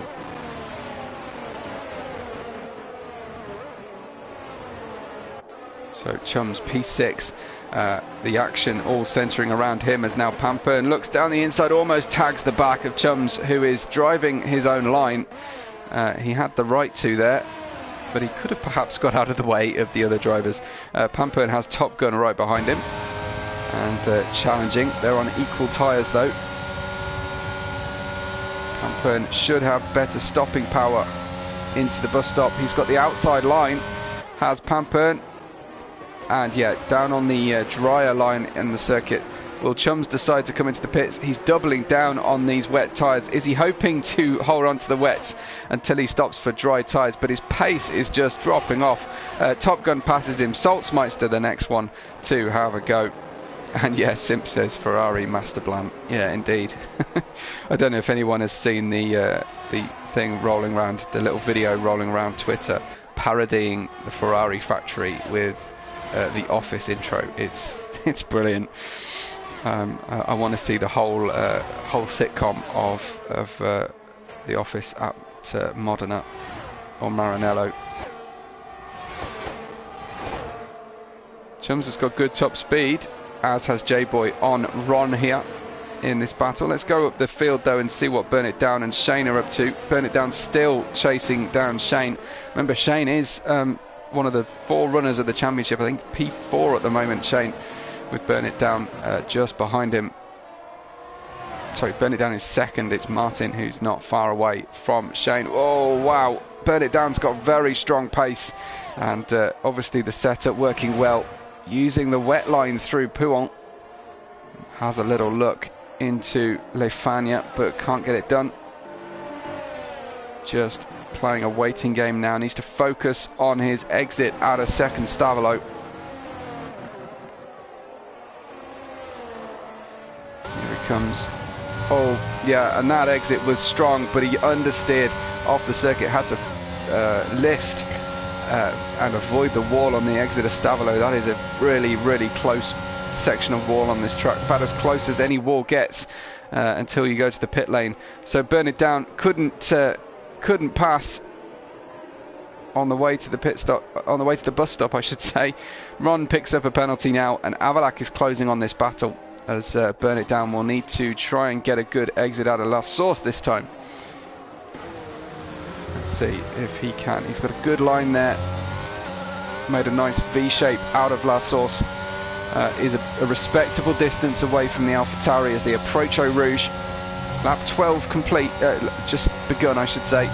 And there you see the benefit of running through Eau Rouge behind another driver if you can get it right. But the AlphaTauri pulling away despite the difference in setup. That tells me that Burn It Down absolutely has a wet setup, a high downforce setup. He's going to have to get Shane in the middle sector of this racetrack, I feel, as he tries to go around the outside of Malmedy. This is difficult into Rivage. It's tricky out there. Anyone will understeer wide as Burn It Down had to lift the throttle, but top marks for trying to burn it down. Martin is checking out at the front of this race. Now 4.6 seconds to the good ahead of Panda as we watch Shane and Burn It Down with Avalak joining the fray in the battle for the podium. Burn It Down runs wide. Avalak picks up a penalty, even though it looked like Burn It Down was further off circuit than Avalak was, perhaps only picking up a second penalty. Avalak very unusually picking up a penalty now, and in 5th place currently. Let's have a quick check on penalties. In fact, just 3 seconds each for Avalak and Ron, as we are past this halfway point of the race.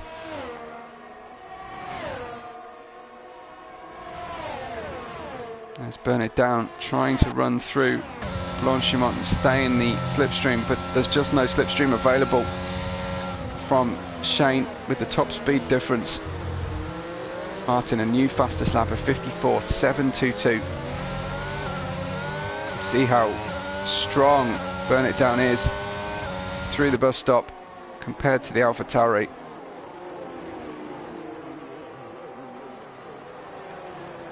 Let's watch him through Eau Rouge, just right on board with him through Eau Rouge. You can see Panda in front of this group.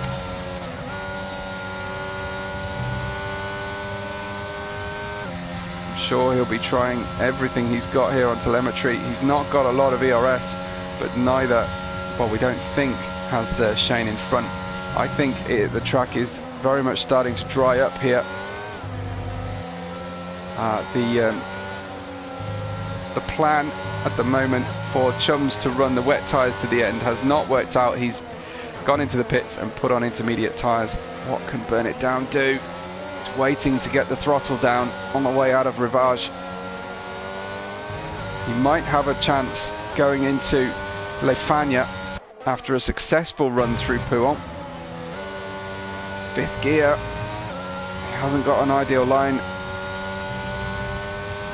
Just hasn't quite got the confidence through the fast stuff that Shane has got, and is nowhere near close enough on the way into Le Fagna.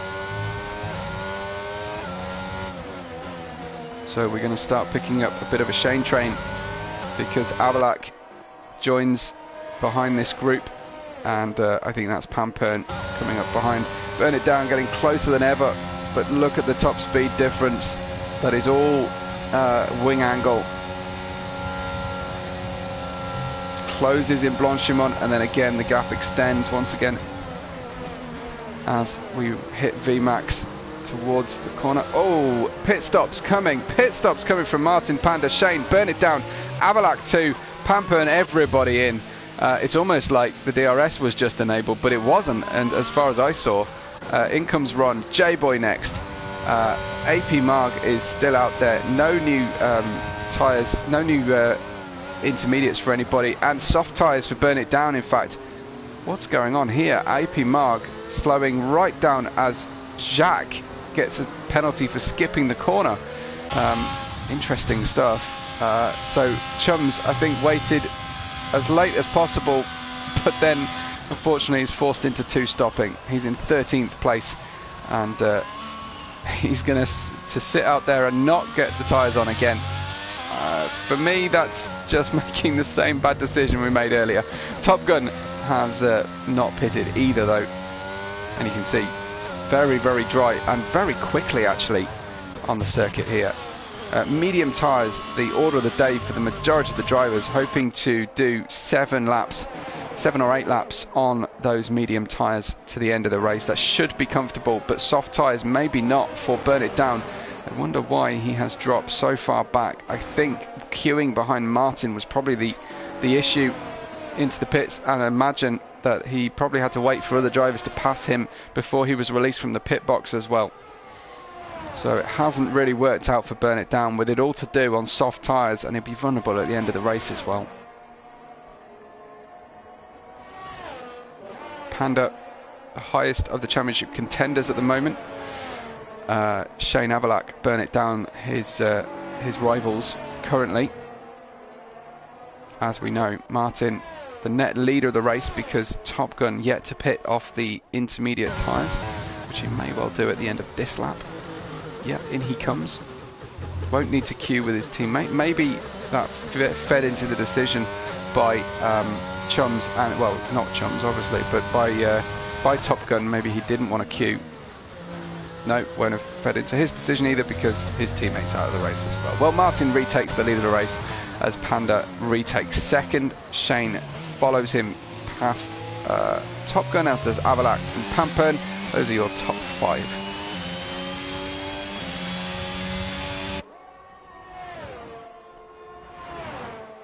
Nice and dry conditions now. I don't know if we will see any further rain.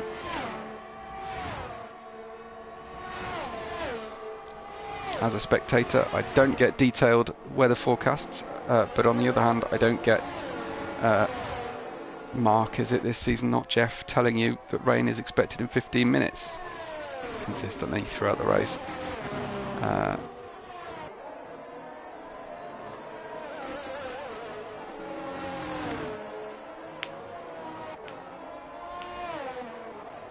So Pampern closing on the back of Avalak, as he was before the pit stops, but the rest of the gaps here have really opened up. Avalak was right behind Burn It Down and Shane prior to the pit stop. Shane, as we discussed, has dropped back, but Avalak losing 2 seconds to Shane pretty much through that pit stop as well, just having to queue behind people either entering or exiting the pits. I imagine entering was the problem for Avalak in the Red Bull garage, which is the second position in the down the pit lane.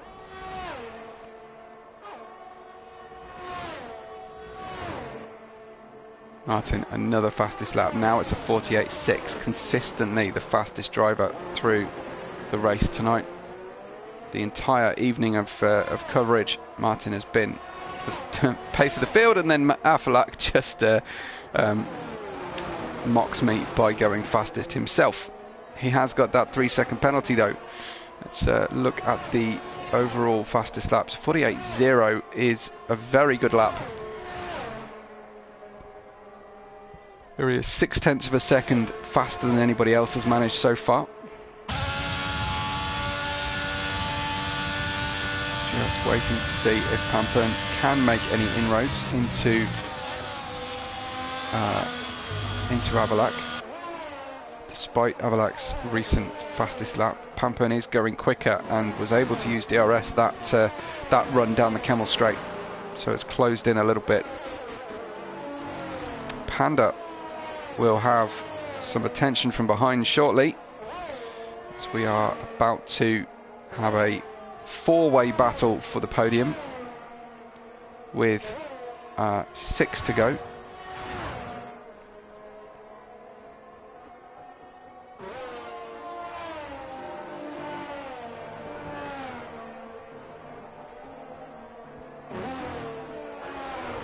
Pampern slips out of the DRS window, and we've also got a 3-way battle for P7. Currently Saltzmeister holding off Ron and J-Boy in that order. Looks like Shane trying to close on the back of Panda, who is looking to pick up the pace and keep that 1-second window. Martin goes fastest now, 47.8. This is J-Boy fighting with Ron. J-Boy actually lifting out of the throttle. Avalak goes almost a second faster than he went the lap prior. The circuit obviously improving. How is Burn It Down doing on those soft tyres? Well, not as well as he needs to be back in the hunt for that podium. A little bit on his own is Burn It Down now. And let's see, Pampern has closed within DRS range of Avalak, but not quite able to get close enough. This is Ron versus Salzmeister. Ron with the DRS should get the inside line. Gets the car fully ahead into the braking zone, completes the move. P7 for Ron, but is 8 seconds away from Burn It Down, the car in front.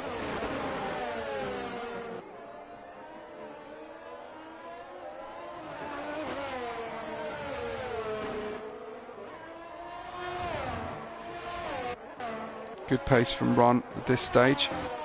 Avalak seems to have a very strong car in the middle sector of the racetrack. It's hot on the heels of Shane, who we know is strong in a straight line.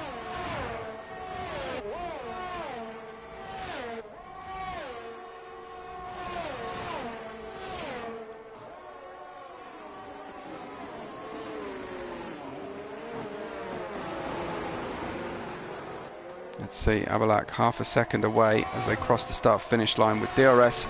He's the first car with DRS profit. Pampern picks up the fastest lap as he closes in on the back of Avalak as well.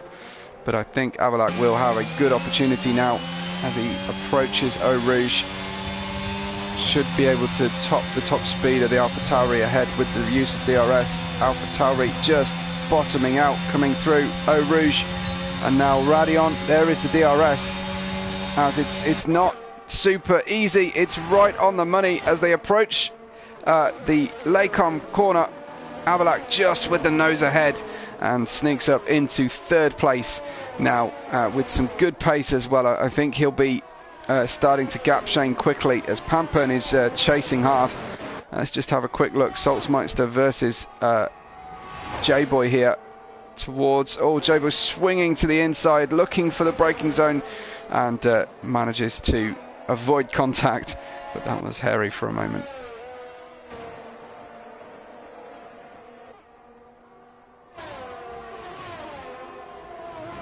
So 4 laps to go, including this one. Martin leads Panda by 8 seconds, and then we've got a real fight on our hands for the rest of the podium positions. Avalak right behind Panda here. This is really important for the championship. Avalak in second in the championship by 10 points. Sorry, Burn It Down in second, but he's not far away. Avalak will be hoping to take this championship towards the tail end of the season. No one's doing me a favour and finishing this one easy and early. That is a big problem for Shane, oversteering on the exit of the bus stop. Burn It Down's pace is slower on the soft tyres already. He's still got another 3 laps to go, as has everybody, but on the soft tyres that's a big ask. He'll be up towards the 60 or 70% wear rate. And now the Red Bull versus the Mercedes down the Kemmel Straight. Didn't look ideal through Radeon for Avalak, so I think you might have to be patient here. It's by no means do we need to go for it in the final lap. This is not the final lap, so we don't have to go for a dodgy move here. Pampern has got in front of Shane because of that oversteer moment coming out of the bus stop. Just goes to show, as the tyres burn off and the grip drops, this game and its traction oversteer becomes a real problem at the tail end of races. Can't tell you how many races I've watched already where there have been race changing oversteer moments for podium contenders.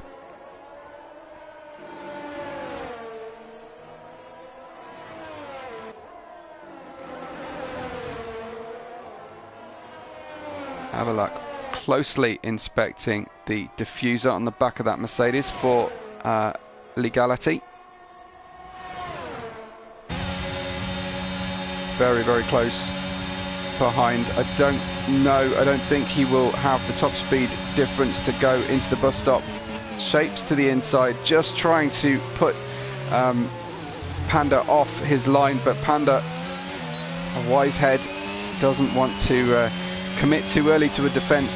You end up defending fresh air, you will put yourself offline for no reason at all. Now it should be a good opportunity, you feel, for Avalak. Oh no, that is the end of the race for Avalak. A massive oversteer moment again on the exit of a slow corner. End of race for Avalak. Yellow flag in sector 1. Absolutely shocking moment there for our server owner. Unfortunately, that late race charge has come to nothing. I think we are just on the bubble for not having a full safety car as well, so thankfully we won't go for number 3 of those. Looks like Pampern may well get him his podium here tonight. It's Martin, Panda and Pampern from Shane. Avalak obviously disappearing down the field now as everybody passes the stricken Red Bull. Heartbreak for Avalak. We're down to 12 from 18 starters on lap 20 of 22.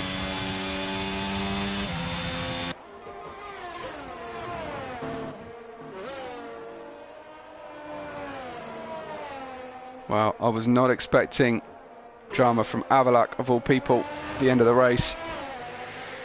It happens to the best of them, unfortunately.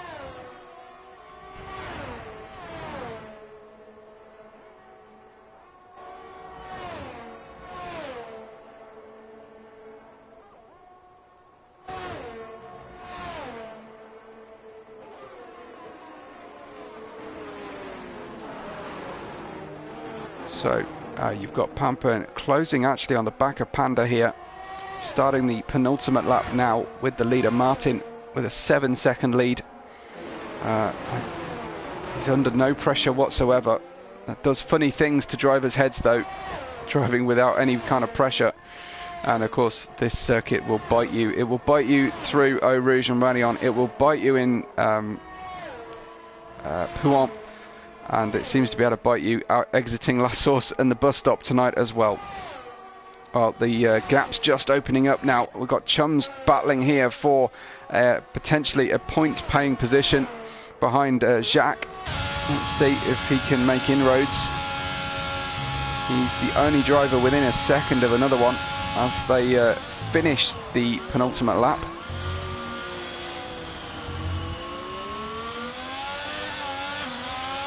We will ride with these two because this looks to be where some action may happen, if it happens at all. 0.8 of a second exiting La Source. Chums versus Jacques. Is that a problem for Ron? It is a problem for Ron as he loses time in sector 2 on the final lap.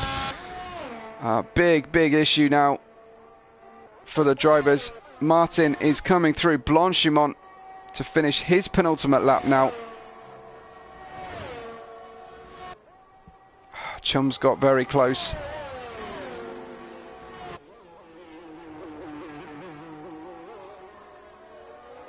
So Martin across the line to start the final lap. 6.6 seconds seems to be cooling the car, cooling the tyres to a finish now. Panda may have enough breathing room against Pampern, but Shane quite fancies a run here, although they both have penalties on the car. It's only the top two and 7th and 8th, 11th and 12th without penalty so far. What can Shane do though? 0.8 of a second behind. We know he's got fantastic top speed. We know he's poor through the fast corners of Radion and Pouhon. There is the DRS in operation, but Pampern's car not struggling for top speed either. That was perhaps the best opportunity for Pampern.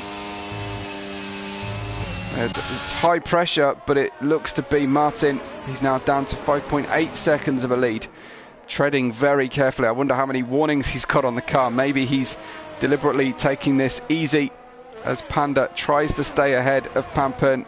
Shane tries to take advantage or at least pile on the pressure to second and third positions. There's no guarantees though.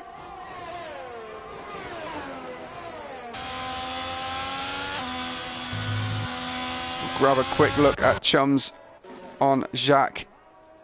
I don't think that's quite close enough. That's 7/10 through Radeon. Yeah, I don't think that's going to happen. Martin is almost done though for the evening. Is that a problem? That's Burn It Down dropping places. Burn It Down off the circuit through Pouhon, but it's Martin entering the bus stop for the final time. What a tremendous evening of driving we've seen from Martin. Brilliant stuff as he shows off his skills at the line. Martin wins in Spa, the 8th race of season 7. Tremendous race from Martin. Very, very impressive. Panda, good points for his championship leading position, currently in second with his rivals Avalac and Burn It Down, failing to score strongly tonight. Pampern in third completes the podium, and we have Shane and J-Boy fourth and fifth. Again, good points for their teams respectively. Top Gun will round the bus stop and secure 6th for the Williams team. We know Salzmeister is not far behind. In fact, Top Gun was so close to J-Boy's penalty that he cleared him. Top Gun 5th, Salzmeister 7th. Ron picks up 8th place on the road. I think he's 9 seconds. Yeah, he's definitely 9 seconds to the good ahead of Jacques here, who has Chums right behind him. Chums has managed with Burn It Down's off-track excursion. I wonder, has Burn It Down actually got a puncture here? It's Jacques for 9th, Chums for 10th. Congratulations. And that's definitely a puncture situation, isn't it, for Burn It Down? He just took those soft tyres too far. Yeah. Offside, the left side rear of the car. Burn It Down brings the car home in 12th. Heartbreaking for him with a puncture at the death, but it was all about his teammates' performance tonight. It was Martin with a brilliant win and an evening of an absolute grand slam of an evening. Shane picks up driver of the day. He moved forward from near the back of the grid almost twice, you'd have to say, from the race to get up onto the podium. But congratulations, really good stuff from Martin. We'll look forward to hopefully hearing from him in the post-race podium interviews. He steers his way to the podium. Unfortunately, he'll be handed a reprimand for not leaving his car in a complete state in Parc Fermé, but lifts the trophy, makes the McLaren boys very happy indeed, and one lady, and it's champagne time for our Victor Martin.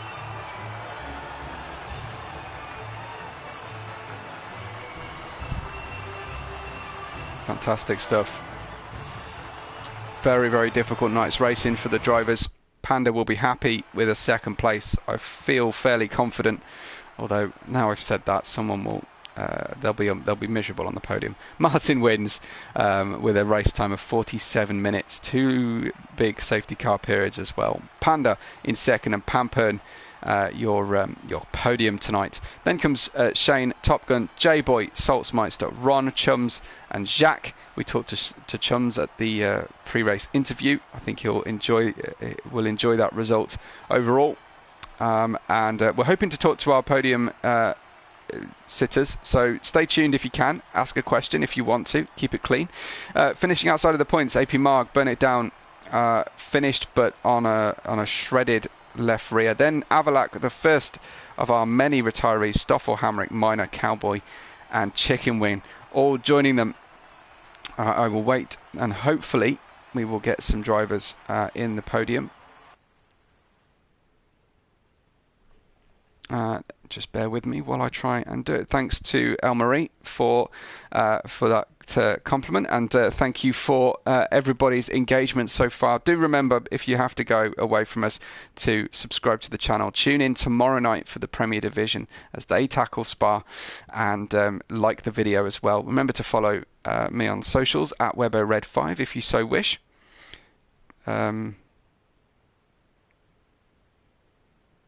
But I will try and get hold of our drivers.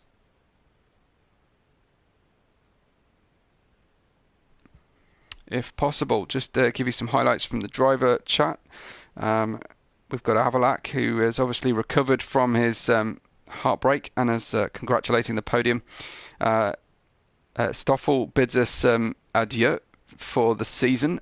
Hopefully that's just a bit of hot-headedness from a driver. Hopefully he will be back because he's a great driver and it's always a pleasure to watch him racing.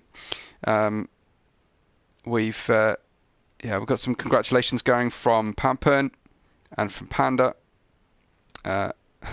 Panda's asking for an invite. Martin's on his way. Fantastic. Let's see. I'll just message. I'll ask Martin just to check his broadcast party and audio settings are set to share.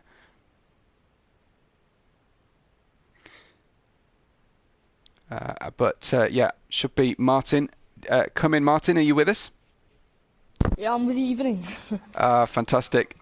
Good to hear from you. And a very, very strong race tonight and a whole evening. You got a Grand Slam out there. Yeah, no, I feel great. I tweaked my setup just before the race, as I saw it was going to be wet, and the weather forecast in this game is pretty inaccurate most of the time. So it was a wet quali, and my car in the wet felt super, super strong. Panda caught me again in the dry because his car was set up for the dry, but luckily I pulled a big enough gap to keep him at bay, and I feel great. Yeah, job done. I mean, I think it's fair to say you've struggled a little bit for the race distance consistency this season, but you nailed it tonight. What was the key for the focus? Are you just a Spa specialist, or have you been working on it? Listen, I had done no practice for this race. Before the race, I did 2 time trial laps, and that was it. So, wow. I was just going forward lap by lap, just focusing on every corner, every throttle input, and luckily it paid off. So you're a natural then. You're just feeling the car all the way through. The car felt great. Any question, Markham, for you around the strategy tonight, or did it all just fall into place? No, it all just fell into place. No, it was Jeff, Mark is his name now, suggested that I box for the inters, and that's what I did, and then he suggested that I box for the dries, and that's what I did, and then it worked out. So, Mark did a great job. Well, thanks, Mark, and thanks so much, Martin. Congratulations. Enjoy celebrating that one. It was a great watch tonight. Well done. Cool, thank you. Awesome. Well, I think Panda has joined us as well. Panda, that was a bit of an epic race. It was full of challenges. Talk us through what you were seeing from your seat. Yeah, what a race, man. Yeah, mixed conditions, not always the best, but I think all the gents did good in keeping it clean. Obviously not bad. P2 not bad for someone that didn't even practice. So I think we'll take it. Does that make your heart sink when the winner says I didn't practice at all? Yeah, look, when you get into the race and it says like wets, I don't do the wets. Look, I just started on the wheel like in the beginning of the year, so I haven't done any practice whatsoever in the wets on the wheel, so that's quite tricky. But I'm sure we'll get there someday. You're edging closer to the championship now, Panda. How are you feeling with the 3-race run to the end? Yeah, still nervous. I mean, I think anything can happen. There's still a lot of points to gather, Mm-hmm. So it's basically one DNF and the championship is basically over. So yeah, it's crunch time now, keeping it consistent and then just hoping for clean races going on. Hopefully you're relatively satisfied with a night's work, and you can tick off a wet Spa as an achievement unlocked. Yeah, definitely. Nice one, Panda. Trophy. Thanks a lot. Finally, let's talk to the very patient Pampern, who joins us. Pampern, great podium tonight. How are you feeling? Hi, Webo. Can you hear me? Yeah, I can hear you. Whether anyone else can is a question. Yeah, we can hear you. I've just checked on the stream. All good. Go ahead. Yes, I think it's my third podium in FTR, and these guys are quick, man. Yeah. So feeling good. How was what was the most challenging thing out there tonight? The beginning of the start, obviously, was the rain. with the wets because I took a what you call it, a high downforce. Not a high downforce, it's the opposite. Okay, so you went low drag, top speed for high top speed, did you? Yes, so I was hoping for a nice weather, dry weather, but yeah, it was difficult in the beginning. Yeah. Well, surely you'll be happy with a podium then. It's a third podium ever in FTR, is that right? Yes. Yeah, brilliant and this stuff. This one I have worked very hard for. Yeah, he didn't decide to rock up without any practice like a certain person. No. Good stuff. Well, yeah, brilliant stuff. Well done indeed, and thanks for stopping by in the press conference. Hope to see you again soon on the podium again. Thank you, Weber. See you, man. Thanks a lot, man. Well, thanks to everybody for watching. Thanks for tuning in all the way to the end. Yeah, make sure you watch the last 3 races of the season. Hopefully, it's going to be an absolute belter, like the first 8 have been. And we'll catch you again soon. I will not be with you for the next few weeks, but don't let that stop you from tuning in as usual. Thanks to everyone involved at FTR. Good luck for the drivers tomorrow in the Premier Division, and I will catch you on the next race day.